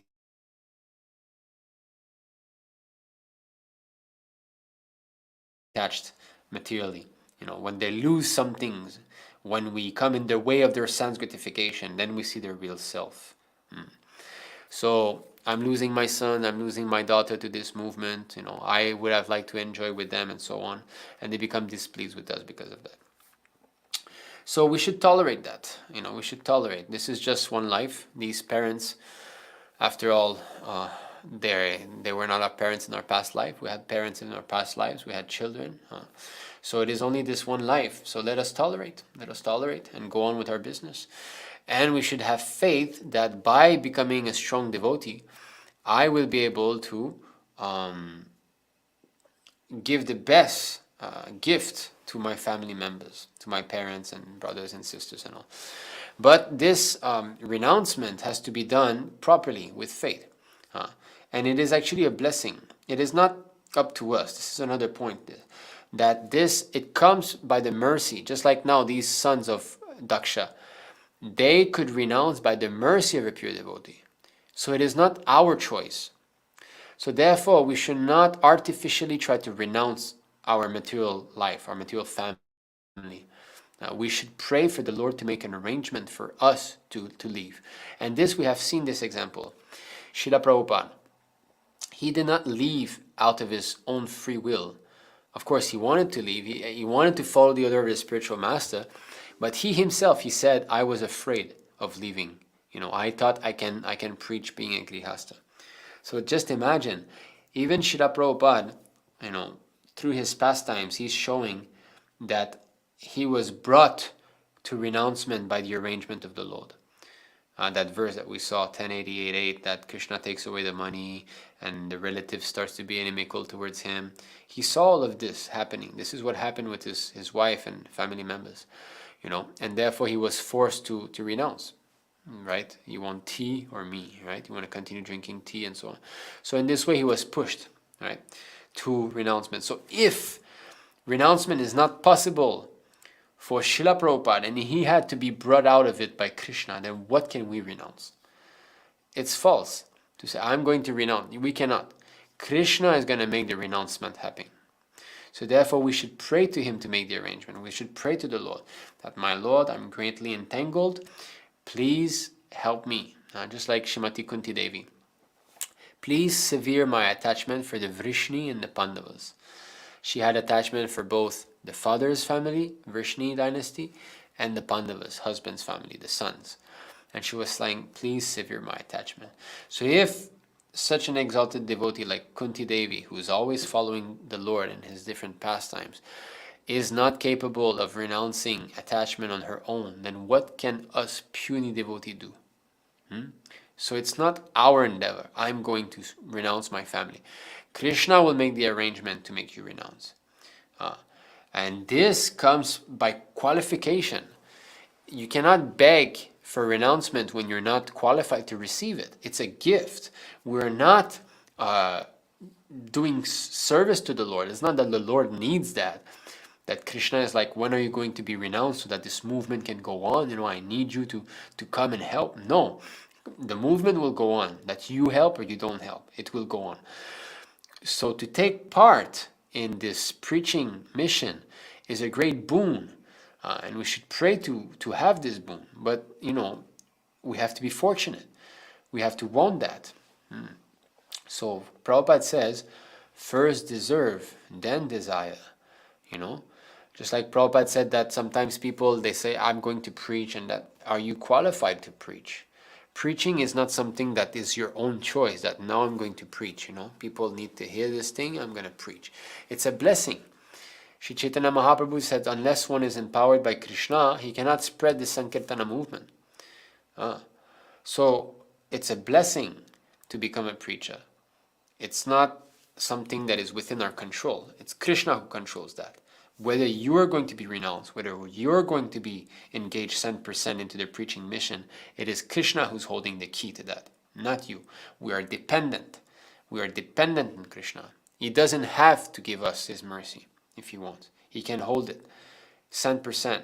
Even if we do everything properly, he can hold it if he wants. He's fully independent. He doesn't have to give us his blessing. So if we understand that, then we start to, okay, I'm really dependent on him.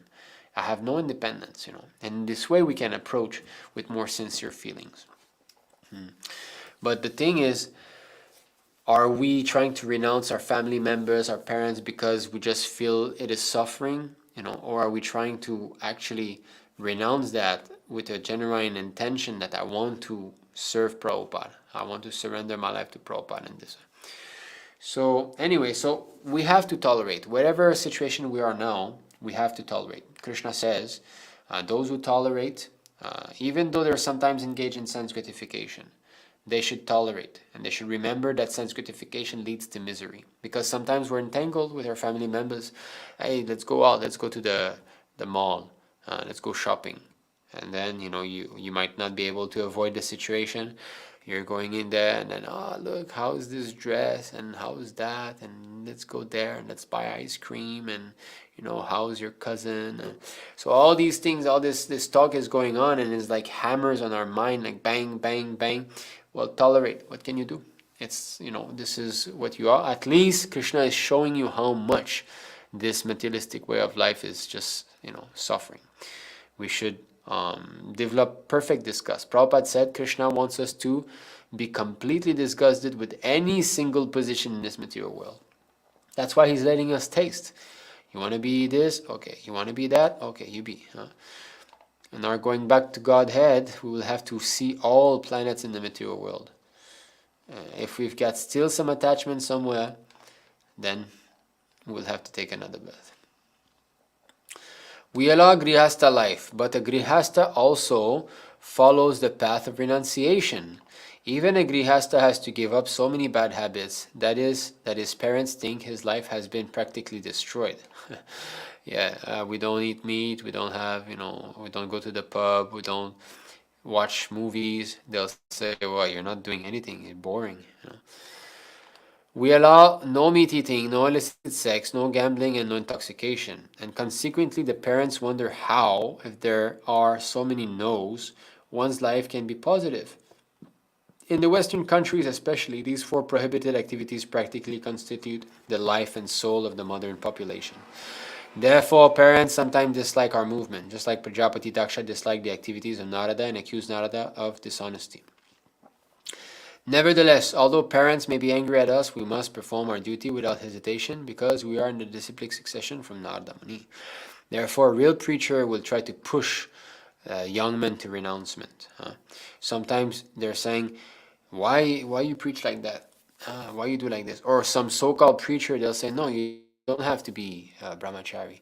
It's all right. Why you want to be brahmachari in a temple? You get a job, get married, and this. So therefore, grihastas who are too much attached to family life, they cannot preach, even though they're devotee, because they don't have this manifested renouncement. So how can they impart this renouncement into the heart of others? So those who make compromise with the philosophy that it's okay, you can be a grihasta, you'll be happy also.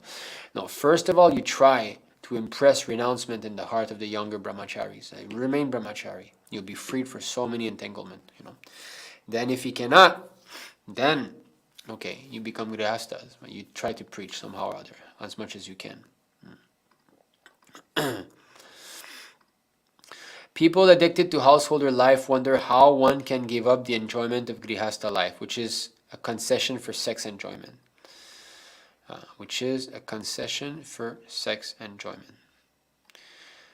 Prabhupada is describing grihasta life for that. Simply to become a mendicant in Krishna consciousness. So they do not know that the householder's concession for sex life cannot be regulated unless one accepts the life of a mendicant. This is an important point. Unless one becomes renounced materially, he cannot regulate his sex life. Even if we are devotee chanting 16 rounds and this and that, if we live in an extravagant manner, sex life will still be prominent in our marriage. The Vedic civilization therefore enjoins that at the end of one's 50th year, one must give up household life. This is compulsory. This is compulsory. So when the 50 is ticking, we must start to think about vanaprastha. Seriously. However, because modern civilization is misled, householders want to remain in family life until death, and therefore they are suffering.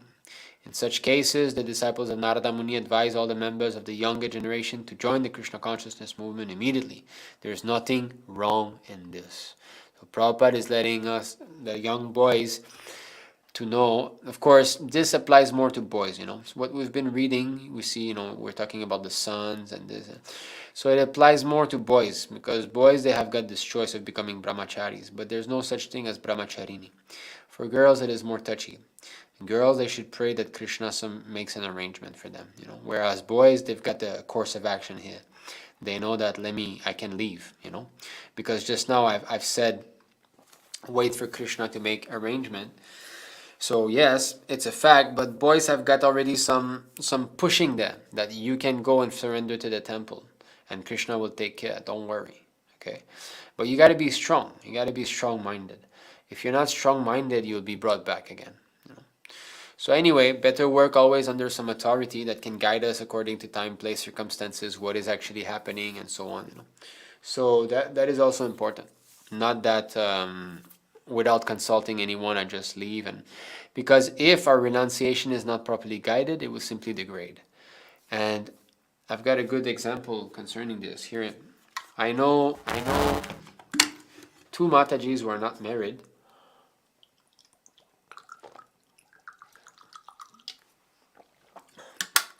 Of course, I know more than two Matajis who are not married, but I'm comparing these two Matajis. So one of these Mataji is working. She's still working. The other Mataji is not working. She's, in the temple. So the Mataji who's working is less materially contaminated than the Mataji who's not working. Now, how is that?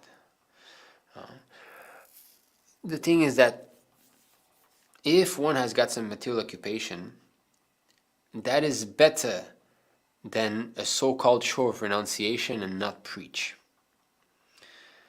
Why? Because at least he's got some engagement there. So that Mataji, although she's working, because she's engaged, she has less time to simply, an idle mind is a devil's workshop, right? So she has less time to simply lie down flat and look at her phone and all the nonsense coming in, right? Of course, for one who's serious and who will use his time in Krishna conscious activities, that's a different thing. But many devotees are weak, right? And if they're on their own, it's hard, it's difficult. I don't deny that. So my point here is that even though she's engaged in material activity, that material regulation is helping her at least to stay busy. And then she's got that money, she's keeping some money, and she can use that, for traveling, going to India, and so on. So, so my point is this, is that if we are not really strong in Krishna consciousness, and we do this so-called renouncement, it's just going to be leading to a further degradation. We have to be convinced that, no, this is what I want, this is what I know. So we have to be strong, but it's there, Okay. Nothing wrong in this. Prajapati Daksha said, my sons were not at all freed from their 3 debts. Indeed, they did not properly consider their obligations. O Narada Muni, O personality of sinful action, you have obstructed their progress toward good fortune in this world and the next, because they are still indebted to the saintly persons, the demigods, and their father. So we know we have verses in the Bhagavatam that counteracts this. So there's debts, we're indebted to the saintly person because we receive the knowledge from there. A demigod, they give us, rain, sun, and the forefathers, the traditions of our family and so on, the religious principles. But one who surrenders to Krishna is immediately freed from there. There's no need to do all this separately. Yeah. Prajapati Daksha continues. Thus, committing violence against other living entities and yet claiming to be an associate of Lord Vishnu, you are defaming the Supreme Personality of Godhead. You needlessly created a mentality of renunciation in innocent boys. This is what they'll think. How can you tell my innocent boy to become renounced? This is not good. And therefore you are shameless and devoid of compassion. How could you travel with the personal associates of the Supreme Lord? This mentality of Prajapati Daksha still continues even today. When young boys join the Krishna consciousness movement, their fathers and so-called guardians are very angry at the propounder of the Krishna consciousness movement because they think that their sons have been unnecessarily induced to deprive themselves of the material enjoyments of eating, drinking, and merrymaking. Karmis, fruitive workers, think that one should fully enjoy his present life in this material world and also perform some pious activities to be promoted to higher planetary systems for further enjoyment in the next life. A yogi, however, especially a bhakti yogi, is callous to the opinions of this material world. This is what we have to become, callous. We have to be completely callous to the opinion of material world, even if it's our family members. We have to be convinced of this fact, that they are speaking nonsense, and I should not listen to them. He is not interested in traveling to the higher planetary systems of the demigods to enjoy a long life in an advanced materialistic civilization.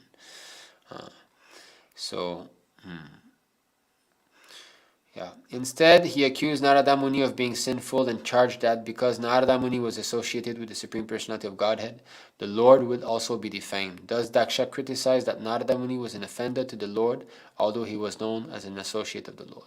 So they'll think like that. You all think you're saintly persons, but no, you're doing wrong. Okay.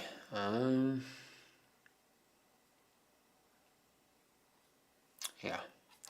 So I think this is it for now. So when we are with our families and they speak to us things like this, that you should do that, you should work and this. So how to act? What should we do? So in order to not bring in any controversy, we should not try to agitate their mind, because after all, what do they want? They think that they know what's best for us, right? So we're not going to be able to change their mind. We're subordinate. Generally, we're subordinate, right? We are sons, we're daughters. So if you bring in, if you try to preach to your parents while you live with them, there's going to be a big tension in the house and all. So what Narada Muni again prescribes is that we should make our own program very simple, but at the same time, kind of agree with our, here it is. An intelligent man in human society should make his own program of activities very simple, okay? So very simple living, high thinking. If there are suggestions from his friends, children, parents, brothers, or anyone else, he should externally agree, saying, yes, that is all right. But internally, he should be determined not to create a cumbersome life in which the purpose of life will not be fulfilled. So externally, yeah, okay, that's good, yeah, no problem. But no, actually, he knows. It's just like every time my wife's mother, she comes, or I meet her, when are you going to buy a house? You gotta buy a house. So I said, yeah, I'm saving money, we'll buy a house. I'm not saving money. I have zero in my bank account. Whatever donation we get, we use for like the rent here or some things we get. I don't have money. We don't have savings. We have like a little gold that I bought like for like emergency. But I got like a little piece of gold. That's all we have. So I'm not saving money at all for buying a house. When she comes, yeah, I'm saving money slowly. I'll buy a house in the future. I don't want to be, what is she going to understand, Even if I tell her like, no, to be happy, we don't need a house, she won't buy all this stuff. She grew her whole life hearing only this. If you want to be happy, you must buy a house. You must, so therefore, I don't engage in these conversations with them, Sometimes even, my own parents, like my mother, she was a devotee. She's still chanting a little bit Hare Krishna, but she's not in the association of devotees. So sometimes she'll say some things and okay. I don't want to be wasting my time trying to argue back and forth. So this is how we should try to make our program. So that when they give suggestions and all, that's all right. But we know within ourselves that I don't want to take this course of action. Okay, I think there's still another verse by Chaitanya Mahaprabhu spoken I would like to go see, but I think we'll jump to the questions now. So I haven't looked at the question yet, so we will be seeing this. Okay, let me close. All right. Okay, comments. Okay, so I'm scrolling from the top. So Hare Krishna, thank you all for joining.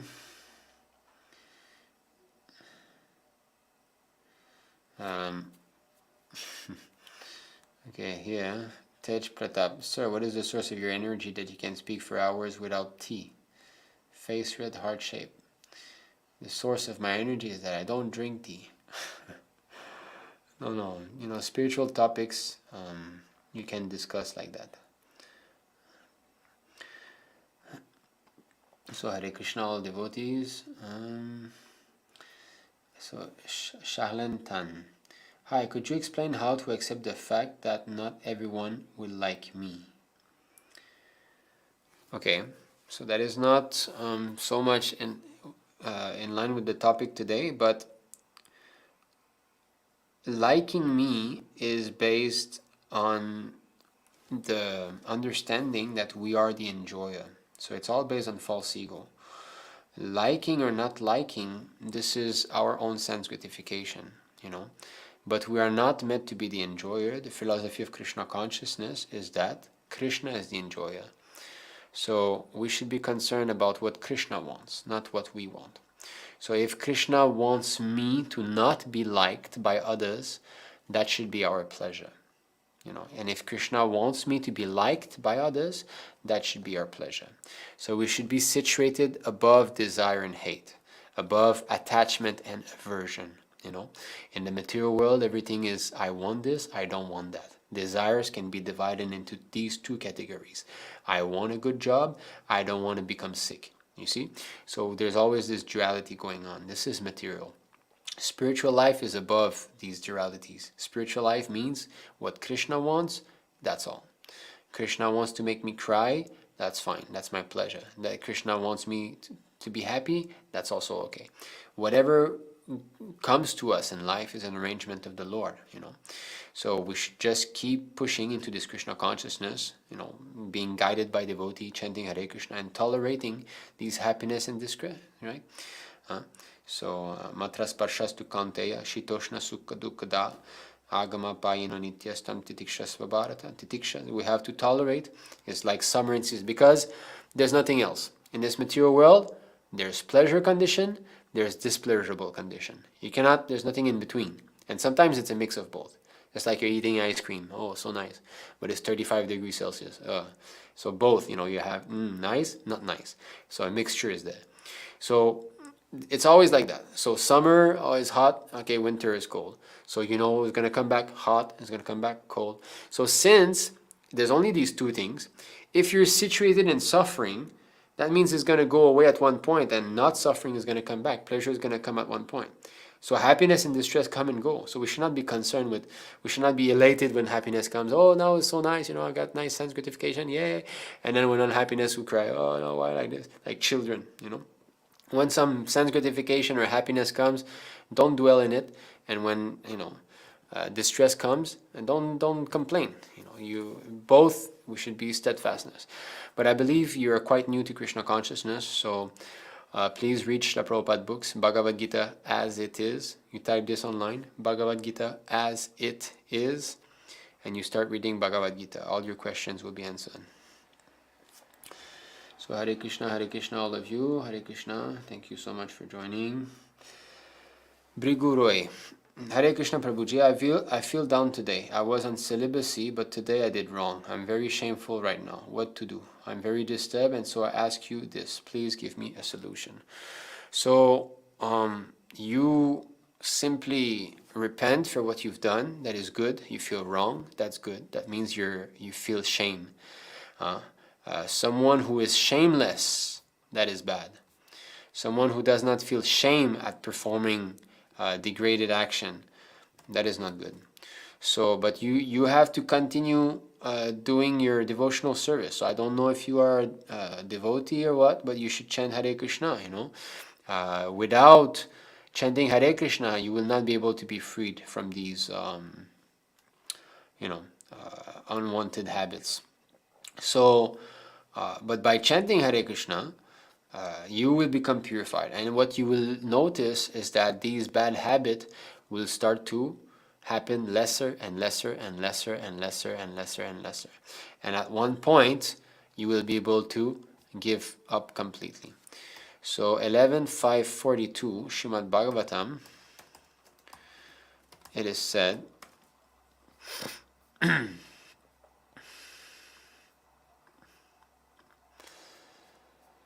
one who has thus given up all other engagements and has taken full shelter at the lotus feet of Hari, the Supreme Personality of Godhead, is very dear to the Lord. Indeed, if such a surrendered soul accidentally commits some sinful activity, the Supreme Personality of Godhead, who is seated within his heart, immediately takes away the reaction to such sin. So if you are actually a devotee and you're chanting Hare Krishna, you're reading Prabhupada books, the Lord is going to protect you from the reaction to such sin.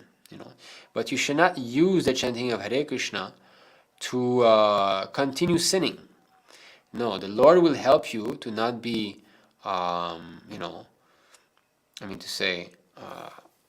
contaminated by such sin. He will help you get purified fast, but He will rectify you. That's the proper way. He will help you to become rectified, But then you should not use that then I can do it again and again. So you should chant Hare Krishna. Are you chanting Hare Krishna? That's the first thing. You must chant Hare Krishna. Without chanting Hare Krishna, there's no point in even giving up this so-called bad habit, and you won't be able to give it up anyway. My dear Uddhava, this is 11.14.18 Bhagavatam. My dear Uddhava, if my devotee has not fully conquered his senses, he may be harassed by material desires, but because of his unflinching devotion to me, he will not be defeated by sense gratification. So even though sometimes you are indulging in such things, if you are a devotee, Krishna will be able to protect you. There's another place also. This is 11:20:27-28. Having awakened faith in the narrations of my glories, being disgusted with all material activities, knowing that all sense gratification leads to misery, but still being unable to renounce all sense enjoyment, my devotee should remain happy and worship me with great faith and conviction. So you should realize that we are not perfect. It is sometimes natural to fall down in the beginning stage. So never mind. Don't use that as an excuse that, I'm too fallen, let me stop, or this does not work, I'll stop chanting. No, you should remain steadfast. Even though he is sometimes engaged in sense enjoyment, my devotee knows that all sense gratification leads to miserable result, and he sincerely repents. You should repent. You should beg, my dear Lord, please help me. I'm engaged in such degraded act. I feel so shameful. How can I get freed of such unwanted habits? Please help me. I'm fallen, my Lord. In this way, with sincere repentment, the Lord's going to help you. You should chant more and more and more and more and more. Chant, if you can chant 16 rounds, that's the best. And read Bhagavad Gita as it is from Srila Prabhupada. And attend these sessions, Subscribe to our YouTube channel, to ISKM TV channel. There are many live lectures that will help you. You hear more and more.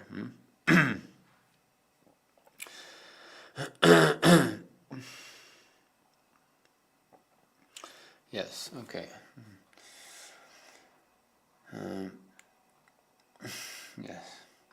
Bhakta Saurav Prabhu is saying, I'm surrounded with Karmī people. It's like Chakrabuha of Karmis. Yeah, don't give them your heart. You know, that's what Prabhupada said. At one point, they asked Prabhupada how to deal with those who are, family members and so on. So he gave the story of the monkey and the crocodile. So that the crocodile wants to eat the monkey, And then he's saying, no, I'll help you cross the river. I'm swimming, you cannot swim. You come on me and I'll help you cross the river. So then monkey, okay, he goes in the crocodile and crocodile crosses. And then crocodile says, okay, now, I'm going to eat your heart. So monkey's like, okay, you can eat my heart, but I forgot it in the treetop. So just bring me back to the bank, I'll go get it for you. So the less intelligent crocodile, okay. So monkey jumps and leaves. So in this way, Prabhupada said, you can have some interaction with these people, but don't give them your heart. So that's the point, We might be surrounded by Karmī people, relatives and friends and so on, but don't give them your heart.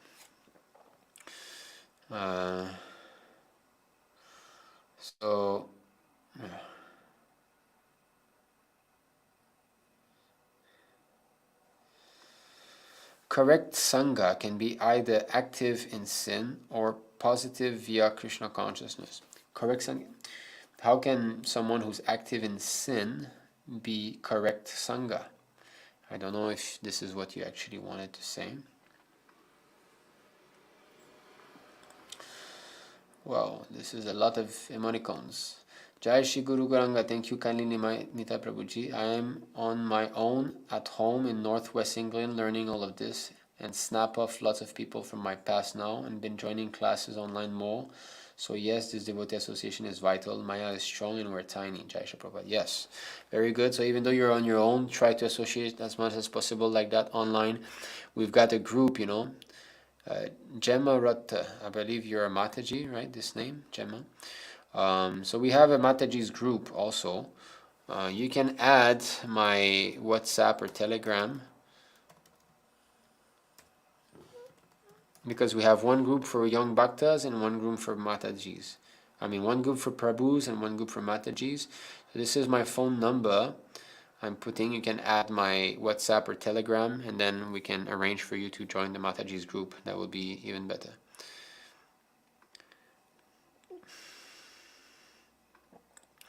So what does it mean seeing ghosts in dreams? In childhood I was personally saw ghosts and so many ghosts experienced in dream. Because we spoke of the mind and all, right? Actually, ghosts can come in dreams. They create disturbance in dreams. When I was a child also, I was very much disturbed by ghosts. Our house was haunted, actually. We had a ghost in the house and we realized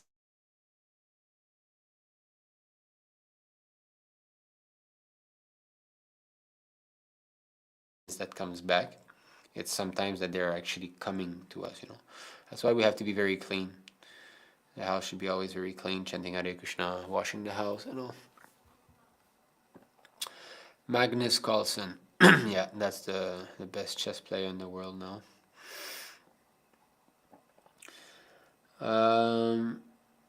It's only genealogical difference, they say. Oh, yeah. Okay, why that genealogical difference is on him and not on you? That they cannot explain. Why he's the one born best chess player and not you? Oh, because the parents... Okay, why he's born with these parents and not you? They explain everything from a matter point of view. But they forget that there's a conscience in that matter that is locked in that material, Oh, it's just the genes here are different. Yeah, but you nonsense. There's someone who's conscious of those genes or whatever, of this DNA, and it's not you. Why is that soul been put into that body? Why is the conscious of that matter? They only analyze everything according to dead matter, Think about what I'm saying here. These modern scientists, they see everything from the point of view of inert matter. They don't consider that there's a spirit soul who's there, observing this, experiencing that. What is the cause of that consciousness being there and this consciousness being here? Think about that. Okay, I'm trying to go. I think father and mother, they have pure love without any expectation. They just want that we will be happy in the future, but they actually don't know what real happiness, unfortunately. Well, any material relationship cannot be said to be pure in the material world. It's not possible. Prabhupada said the thing that comes the closest, that we could see is a love for the mother, for the son, in the material world. Like the mother can sacrifice her life for the son, things like that. But even sometimes we see that a mother can kill the son, It happened. There was, the mother was having an affair with another man and the son found out and she arranged for the son to be killed. So just see. So no, it's not true. It's not pure love. Pure love means for Krishna. That's it. Love means loving the Lord. Lust means serving our senses. And in all material reciprocations, there's always the consideration as to what am I going to get in return. It's always there. You cannot get free from that. It's not possible. Because it's based on a false conception. It's not real. It's not who we are. So these you can see here 8:22:9.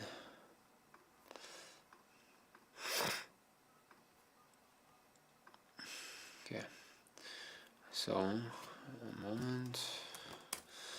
Yeah.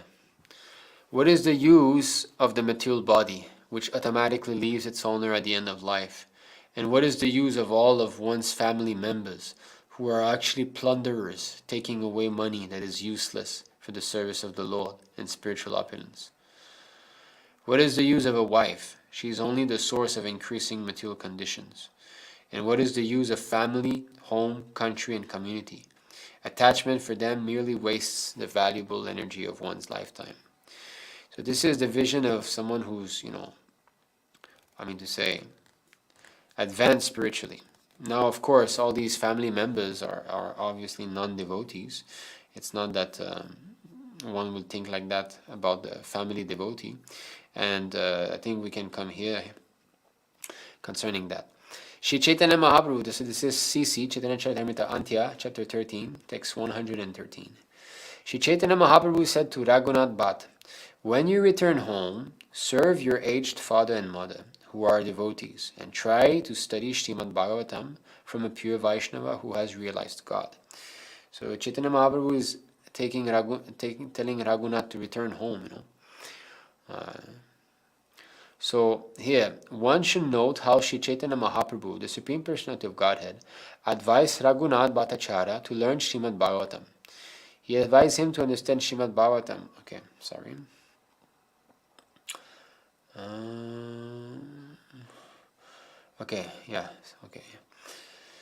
So he also advised Raghunath Bhatta to serve his mother and father because they were both his devotees. Anyone who wishes to advance in Krishna consciousness must try to serve the devotees of Krishna. So here we can understand that these relationships, father, mother, brother, son, if they are devotees, then it is beneficial for spiritual advancement. As Nartam Das Thakur says, Chadiya Vaishnava Seva Nistara Paya Chakeva. Without serving a self-realized Vaishnav, no one has ever been released from the materialistic way of life. Shri Chaitanya Mahaprabhu would have never advised Raghunath Bhatt to serve ordinary parents.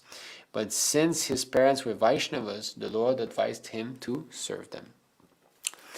Now, this is, we have Raghunath Bhattacharya here, specific, he asked him to return, to return to his parents with whom he had left. One might ask, why shouldn't ordinary parents be served? Stated in Srimad Bhagavatam, Guru nasasyat, svajano nasasyat, pita nasasyat, janani nasasyat, daivam natatsyan, napatishyatasyam, namochayadyah samupetta mrityum. One who cannot deliver is dependent from the path of birth and death should never become a spiritual master, a relative, a father or mother. A relative, father or mother. A worshipable demigod, nor should such a person become a husband.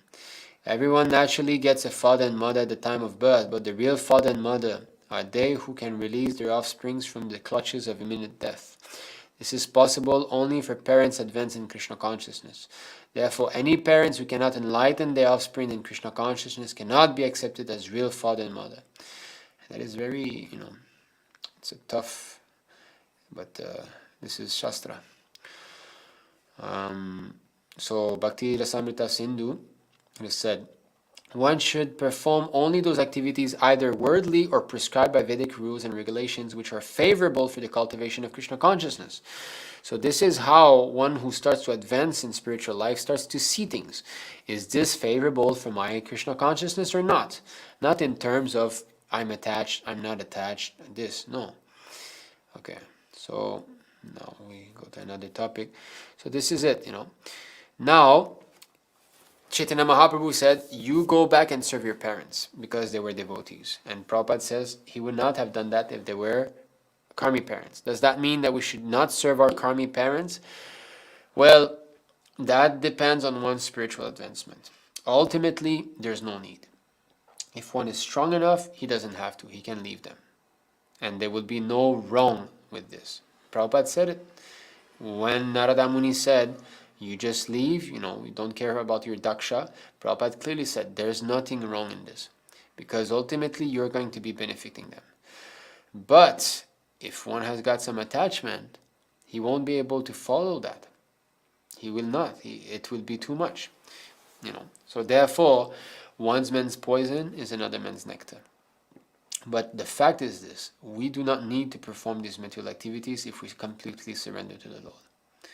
Completely means, preach, to join full time, and every day, how to preach, how to expand, how to make devotees, how to distribute books. Only that, If one surrenders in this way, there's no need for other subsidiary material duties. That's a fact. But because we're not so advanced, then, okay, you stay at home, but at least make your life Krishna conscious. Don't become implicated with materialistic relatives. Tolerate what they have to say, because what else you can do? And, still treat them, they're your parents, so serve them nicely, that's all right. Let them develop some faith in Krishna through your good qualities. Because by their attachment to you, they will get some good credit also. But if they just curse the devotees because you're always fighting with them, I want to leave, who are these devotees, my son and daughter, they want to leave, and but ultimately one is capable. If one is capable, he can do it, and we have, Tadvavid Prabhu, strong brahmachari, he left. Okay. You were saying audio was cutting at one point, 9:17. Okay, I think it was just a 1 or 2 minute thing. Okay, thank you. Yeah.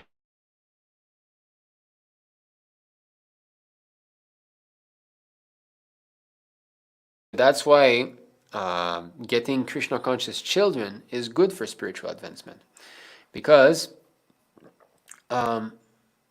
we because we have a natural inclination for children, wife. It's not that because we chant some 1 decade of Hare Krishna Mahamantra that we are detached from family members. No, it's not that easy. But if that is congenial for our spiritual advancement, that is good. Me personally, I know my son is a devotee. He's born a devotee. I can see that. He's naturally he likes to do devotional activities. Every evening and every morning he's pujari. Every morning he's doing pujari for Prabhupada Arti. Every evening he's got his little Arti set. I'm doing pujari for Gauranitai, and he's also doing pujari. He loves this. Like I'm telling him, okay, I'm going to do pujari. Are you coming? Yes, I want to come. I want to prepare the Arti set by myself. I want to. So I'm seeing this is a devotee here. He's not just my son. He's a devotee born. So I need to help him advance further in spiritual life. So that motivates me, because I love my son, I'm attached to him, but because I'm attached to a devotee and I see his devotional activities, he's very serious, he's an advanced devotee. Okay, I have to be a worthy father. So come on, wake up earlier, or be more serious. So he's helping me, although he's 4 years old, because he's a Vaishnav. I'm attached to him. I am advancing spiritually because of that. So when one's family member are devotees, it's a completely different story. It has to be congenial. But of course, devotee means we're not supposed to be engaged in sense gratification. Here Krishna, this is chapter 13 of Bhagavad Gita, text 8 to 12. There is Putradara grihadishu asaktir anabhavishas. Okay, where is that? Yeah. Anabhishvangaha, without association. Putra, sandara, wife. Grihadishu, home. So Krishna is describing what is knowledge here. Okay, so you see here non-attachment to children, wife, home, and the rest. Okay, so this is knowledge, the Lord says. But then in the purport, okay, Prabhupada says, as for detachment from children, wife, and home, it is not meant that one should have no feeling for these. So we're not impersonalists that I kill my feeling, no feelings, not like that. They are natural objects of affection, but when they are not favorable to spiritual progress, then one should not be attached to them. That is the point. So if we have got family members that are not devotees, they're not helping us advance spiritually, then we should not be attached to them. The best process for making the home pleasant is Kṛṣṇa consciousness. If one is in full Kṛṣṇa consciousness, he can make his home very happy because this process of Kṛṣṇa consciousness is very easy. One need only chant Hare Krishna, Krishna Krishna, Hare Hare. Hare Ram, Ram Ram, Hare Hare. Accept the remnants of foodstuff offered to Krishna, have some discussion on books like Bhagavad Gita and Srimad Bhagavatam, and engage oneself in deity worship. These four will make one happy. One should train the members of his family in this way. The family members can sit down morning and evening and chant together Hare Krishna, Krishna Krishna, Hare Hare, Hare Ram, Ram Ram, Hare Hare. If one can mold his family life in this way to develop Krishna consciousness, following these four principles, then there's no need to change from family life to renounced life.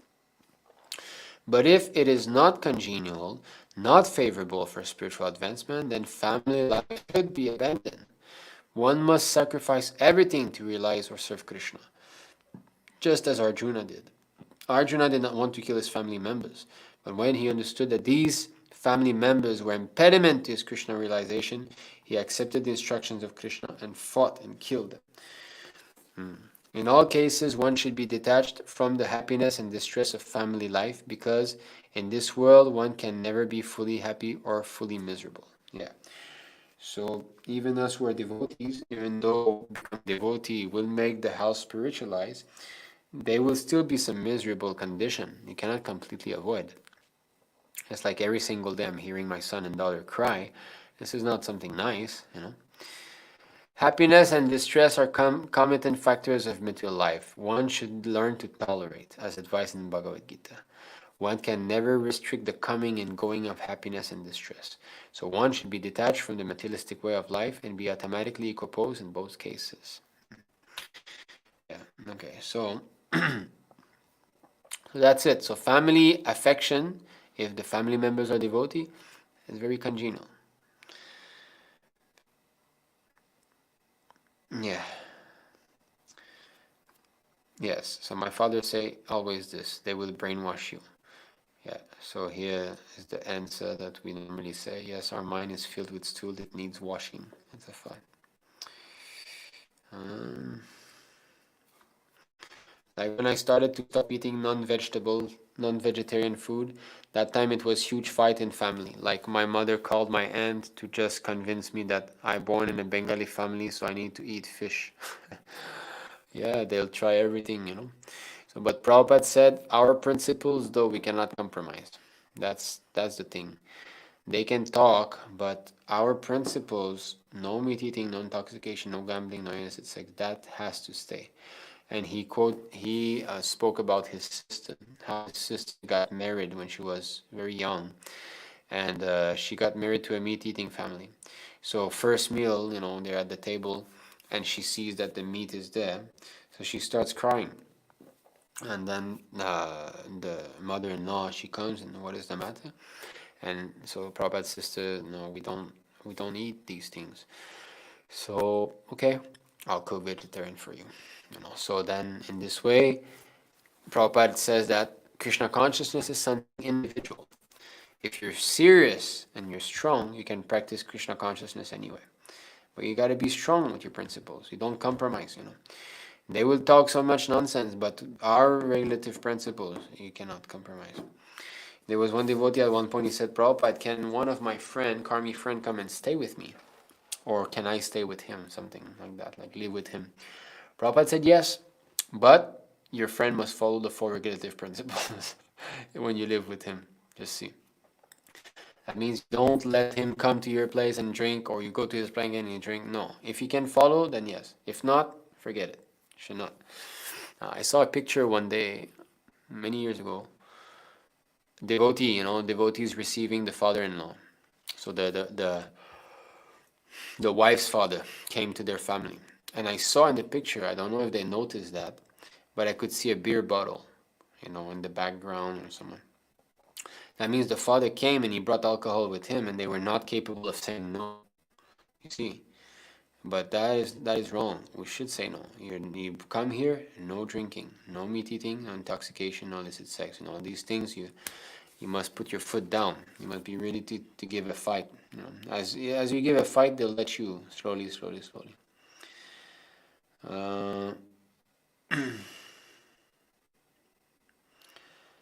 Okay, I'm gonna be.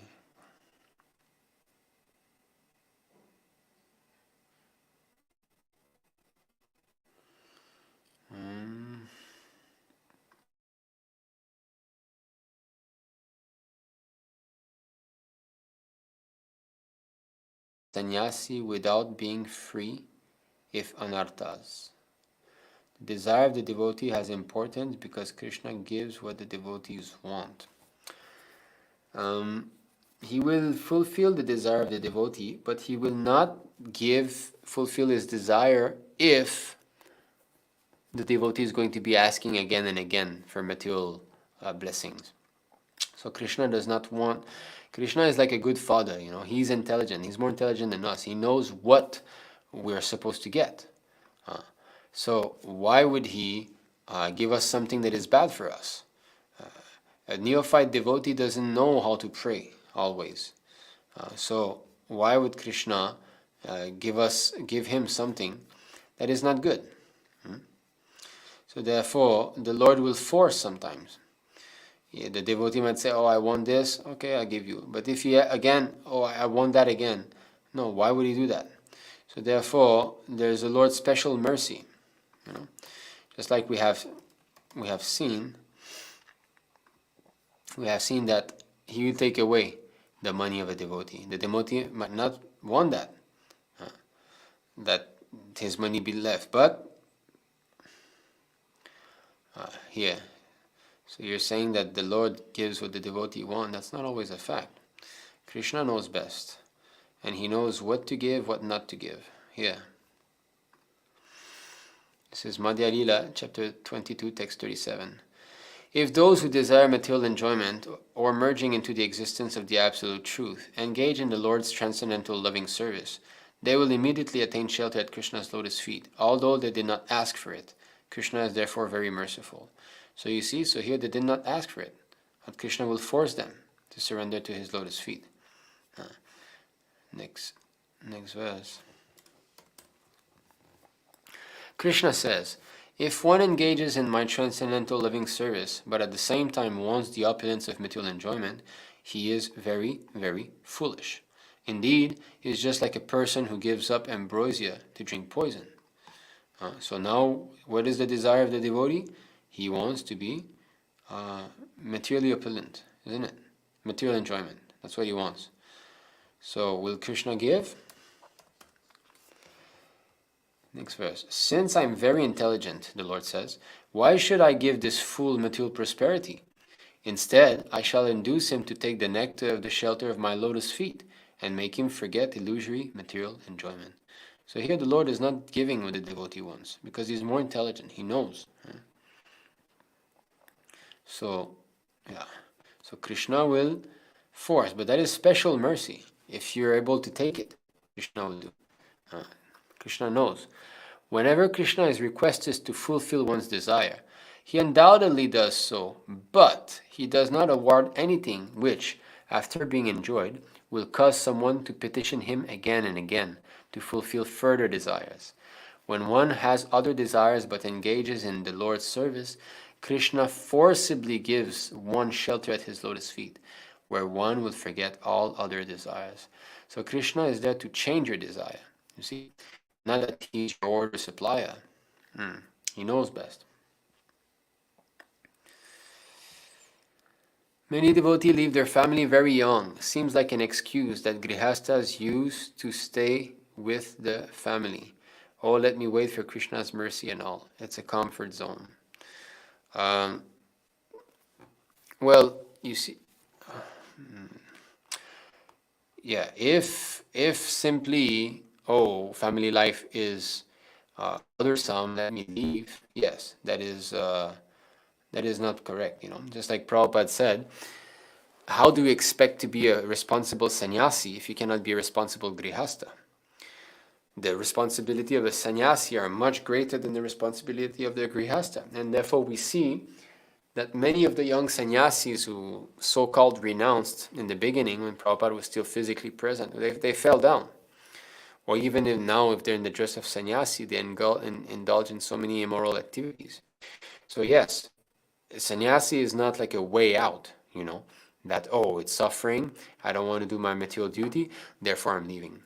That's a fact. But, so that's why we have to be situated above renouncement and aversion. So we should not be averse to family life also, that this is so terrible, and then, no, you have to do your duty meanwhile, but you have to also pray to the Lord to do arrangements for you to become renounced at one point. And there's a guideline there. Prabhupada said 50-year-old, you got to think about vanaprastha.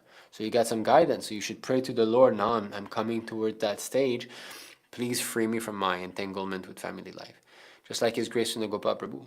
At 50 years old, his wife passed away. And the Lord made arrangements so that he was sure that his wife went back to the Lord. And at the same time, he freed him so that he could fully dedicate himself. But on his own strength, he would probably not have been able, he was very much attached, like Prabhupada, same thing, very much attached. So the Lord is the one who helps us become renounced. If I myself, I'm renouncing, as you're saying, some renounce very young, that is not real renouncement. That is called aversion. They are aversed to their material duty. And if you cannot be a proper father and husband, responsible, how are you going to be a responsible sannyasi? It's not possible.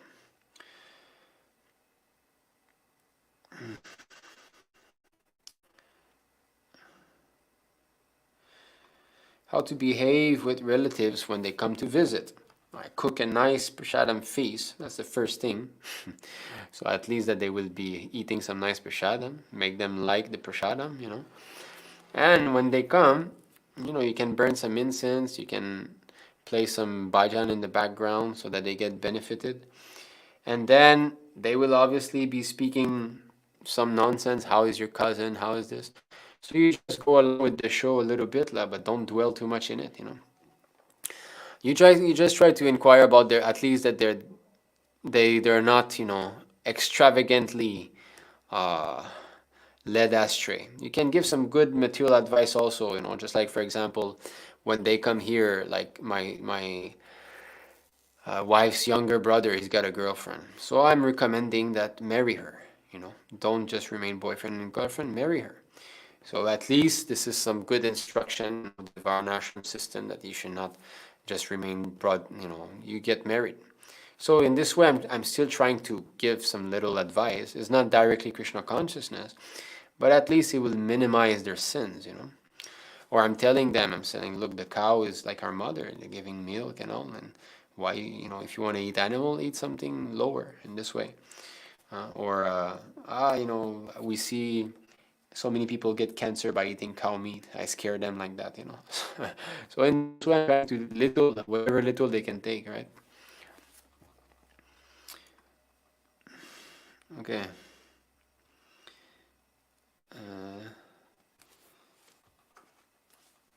All right. Where else we have?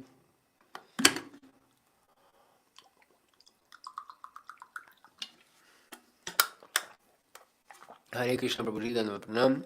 Nowadays I'm chanting 16 rounds, but with the use of phone every day, I think that from tomorrow I will not chant with phone, but the cycle goes on. Yeah, that's the problem.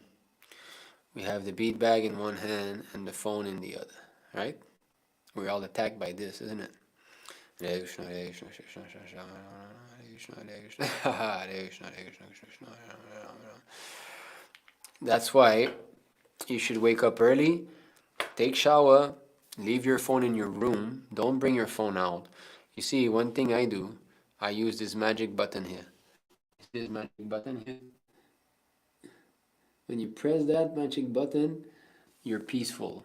You're nobody's servant anymore. Alright, so evening time, when you go to bed, you press that magic button. And when you wake up, you don't remove the magic. You leave the magic on. And you take your bead bag and you go and chant. You don't start to look, what are the messages? Did someone contact me? Did I miss a reel? Did I miss, your life will go on, don't worry. You chant attentively. So you wake up early, before 5. Wake up at 4:30 and go shower right away. Take your bead bag and start chanting. If you feel sleepy, go chant on the rooftop or something, or take a walk, like that. Like this, you will start to chant with attention. And Brahma Muhurta is very, very potent, 1.5 hours before sunrise, That will help you. Because if you chant during the day, there's so many distractions, this, that, you feel your mind is annoyed, and mode of passion is there, so okay, take the phone. So many people sending you messages and all. Try to chant as much as possible early in the morning. Okay. Vinod Vani Mataji, one question and 3 message. Prabhuji, as you mentioned in the example of the kid playing chess with perfection, because he must have been doing so since many births, but we also read that whatever material knowledge or skills one acquires becomes zero at the time of death, and one needs to start everything again, from the beginning, except things done bhakti. Only bhakti can carry it forward. So how to understand both? Above 2 things together. Although the mind is storehouse for thoughts, but it is the mode, saturajutamo, or subtle body carries to the next life, or also the skills and knowledge. Yeah, so Krishna as Paramatma is within the heart of every living entity, and he will give the intelligence of what you wanted to do in your past life. Because at the time of death, we all got some plans that are frustrated, that we have not been able to accomplish. So therefore, in our next life, Krishna will give us intelligence that this is what you wanted to do. But of course, there are some restrictions according to our piety and impiety. So one who's born immediately again as a human being, he left in the mode of passion. Therefore, he didn't, he could immediately take another human birth in this way. So in this way it can continue, but it is still asat. You cannot stay it. Brahmama Puriti, what is it? We've been rotating up and down, so you cannot keep it. So now he's been playing chess for 5 lives. You think he's going to be able to play chess until the end of the creation? No, he's going to go down, because this is material activities. In this life, he's probably, eating meat and this and that. So it's gonna tarnish. Maybe he managed to keep his human birth because he did some pious work somewhere, and who knows. But it's not gonna be eternal. You can go on for a couple of lives, just like even pious couples. It is said that they follow each other for 7 lifetimes, right? This is the meaning of turning around the fire 7 times when we get married, that we get married for 7 lives. So it happens also that husband and wife will find again each other in the next life, and next life, and next life. But you cannot go on eternally like that. At one point you'll be separated. So it is said that meeting of 2 straw in the river, and 2 straw come together, so they'll go on for some time. Some straw might go on for a while, but at one point you'll get separated. So his chess skills will also be lost at one point. Now it is remaining, but at one point it will go away.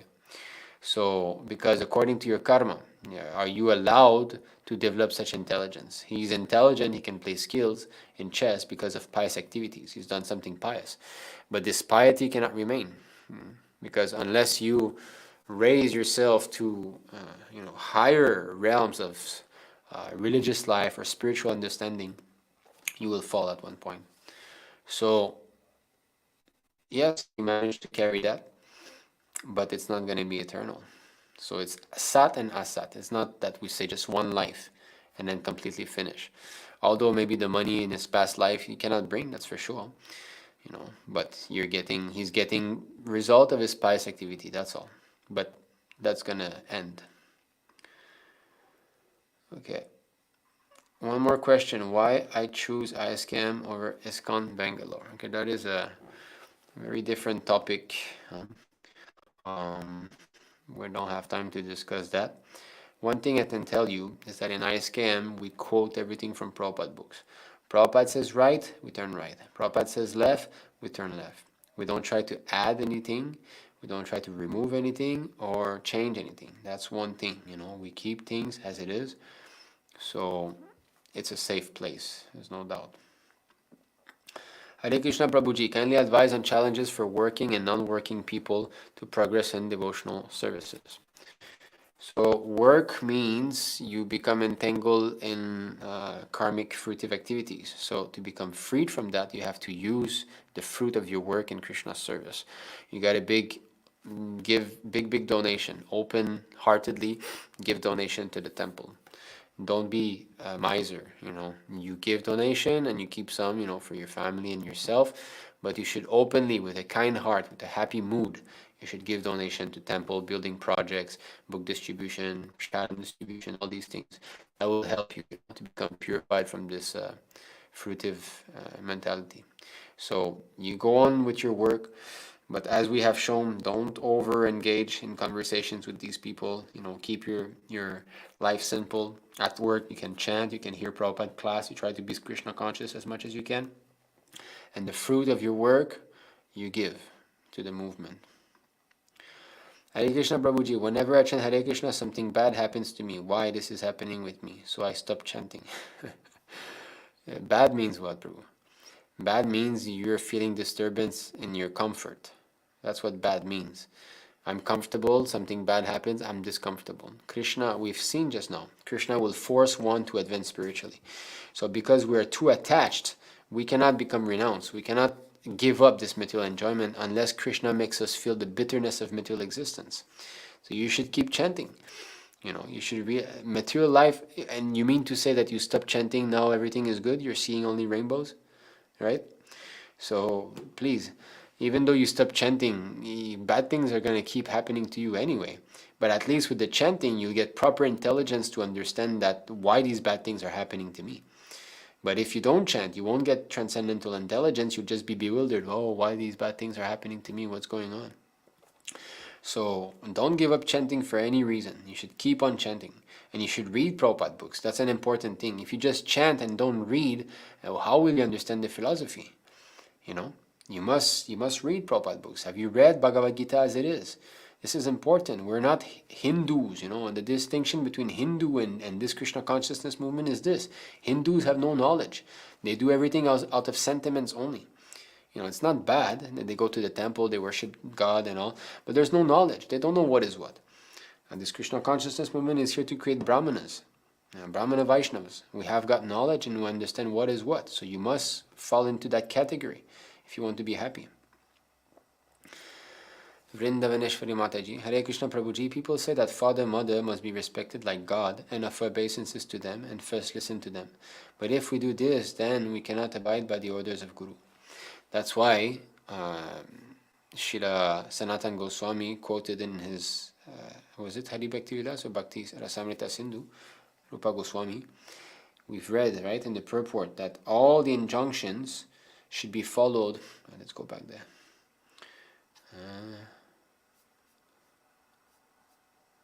Yeah. So, yeah, you see. So this is Bhakti Rasamrita Sindhu, Sri Rupa Goswami.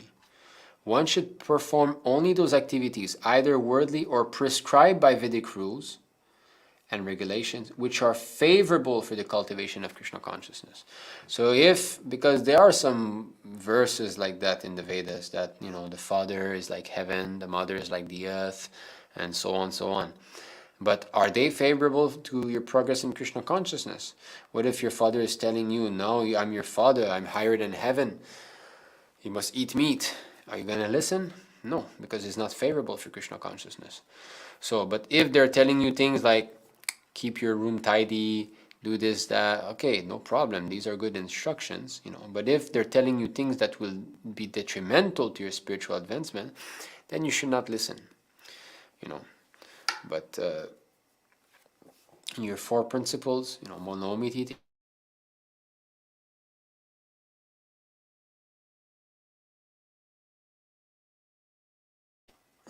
Okay, there was a little bit of disconnection just now, I think.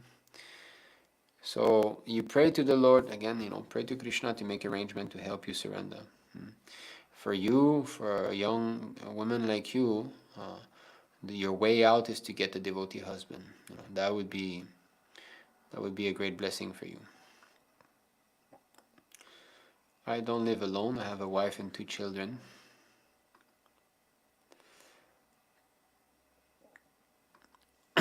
You follow Vallabhacharya lineage, am I correct? So in this age, especially this Madhva Gaudiya Sampradaya is empowered because the Lord himself took his appearance in our lineage. So if you chant Hare Krishna, that's the main point, We don't say this or that, but you should follow the instructions of Sri Chaitanya Mahaprabhu, which is to chant the Hare Krishna Mahamantra. So if you're in that sampradaya or this sampradaya, if you chant Hare Krishna, which is bona fide, it's Shastra, it's not that we have different Shastra for different sampradaya, the Vedas are there, right? So Kali Santanana Upanishad, it is said that in this age of Kali, you must chant the Hare Krishna Mahamantra. So if you chant Hare Krishna Mahamantra, then but we seeing that Prabhupada has spread this Krishna consciousness throughout the whole world. So why is Krishna or Vishnu, why is the Supreme Lord has made this arrangement? Something is there. He wants us to be, especially connected with Srila Prabhupada. So if your family follows Vallabhacharya, there's nothing wrong with that, but there's no opposition in reading Prabhupada book and chanting Hare Krishna, right? So you should do that. As far as syllabus is concerned, today I was about to break down, but then I started chanting and viewed your videos and Prabhupada songs and recovered from that mindset. Thank you. We're very happy of that. This is the whole thing. Sadhu-saṅga, sadhu-saṅga, sarva-sastrahaya. You must keep sadhu-saṅga. If you give up sadhu-saṅga, boom, maya-saṅga. There's nothing in between. That's the thing. So increase your association of devotees, then you'll be protected. I think airplane mode is a good idea at the time of our sadhana. Yes. Prabhuji, one family says that because of you practicing Krishna consciousness, all problems and troubles are coming in the house. Krishna in the house, so what we must do in that situation? So they never had any problems before you became a devotee? Their problem is because now their plans that they had for you is being disturbed. So they're saying there's problem. But you should show them, no, there's no problem. I'm becoming a better person. I'm developing some good qualities, because I'm trying to follow another way of life that the one you want me to follow, you're saying that it is a problem, but I feel happy. Don't you want my happiness, So we have seen, anyway, Maharaj Daksha was accusing Narada Muni of so many things, So what to do? You have to tolerate. What can you do? Prahlad Maharaj tolerated Hiranyakashipu's torture of him. So you tolerate, Mataji, you tolerate. And when they speak to you like this, then you keep your calm and you give some logical answers. That's, you were never unhappy before I became a devotee, right? Why are you blaming this? What is wrong in not eating meat? No intoxication. Do you mean to say that these slaughterhouses is a good thing? The whole world is killing these poor animals. Is that good? These alcohol, how many people are drunk? Do drunk people appear like being very nice citizens? Do they good deeds for the society? All these people who are fighting, beating their wives and all while being drunk. Intoxication, do you mean to say that all these drunkards, I don't participate in all these things. I don't contribute to all of that. Gambling, people lose their entire house and break their family apart. I follow these principles of purity. Aren't you happy that your daughter is becoming purified like that? Why? I'm not changing, it's not that I'm renouncing and going to the forest and all. I just want to be chanting a little bit Hare Krishna and reading Bhagavad Gita. Why do you say that? Why do you blame me for everything that is occurring? All I want is to bring, auspiciousness for our family. So you should speak your heart in this way, try to get to them. But at the same time, if they don't change, then you must tolerate. What can you do? As we have seen, Krishna is trying to put us in some difficulty to show us that this is material relationships. So you must be ready to give that up also at one point. If somehow or other you manage to get married to a devotee family, then a devotee husband, then material family side should start to diminish. Prabhuji, have you ever thought of visiting the dhams, be in Vrindavan, Mathura, and other dhams? They help in progressing spiritually and in every other way. Yeah, surely. When the Lord will be pleased with me, then I'll be able to go. Is there anything as soulmate exists? Because these things we listen from our childhood are these foolish concepts. This is a foolish concept, soulmate. I mean, as I said, some souls follow each other for a couple of lives. That's all. But the real soulmate is Krishna. He's our eternal soulmate. So all this stuff is some fairy tale created by women, and men become captivated by those. Modern parents, they misunderstand Grihamedi as Grihasta, which is not true at all. Yeah. Okay, alright. Prabhuji, Daksha Prajapati cannot be called as a demon, as he cursed Narada Muni. Well, he had some demonic tendencies, but he's a son of Lord Brahma. And as we saw, he told his sons to go and do some meditation and follow. He's a pious householder, but doesn't mean that he's not materially attached. So pious householders also can act as demon, just like all your parents. They're pious. Otherwise, how can they get you as a devotee, right? So they're pious. There's some piety there, but they sometimes criticize devotees like demon. So demonic. Because three modes of material nature always rotate. There's always, Krishna says, a fight for supremacy. Sometimes even though we might have some qualities a bit more in goodness, and passion and ignorance will come in. So demonic quality can resurface, but that doesn't mean that the person is a demon. So Maharaj Daksha is not a demon, but he did commit offense, and later on, because he was actually, a pious man, son of Brahma, he was shown mercy by Lord Shiva. He was completely brought back to his senses at one point, and then he surrendered to Lord Shiva. So that was Krishna's mercy, actually, to remove his trace of pride and so on. Okay.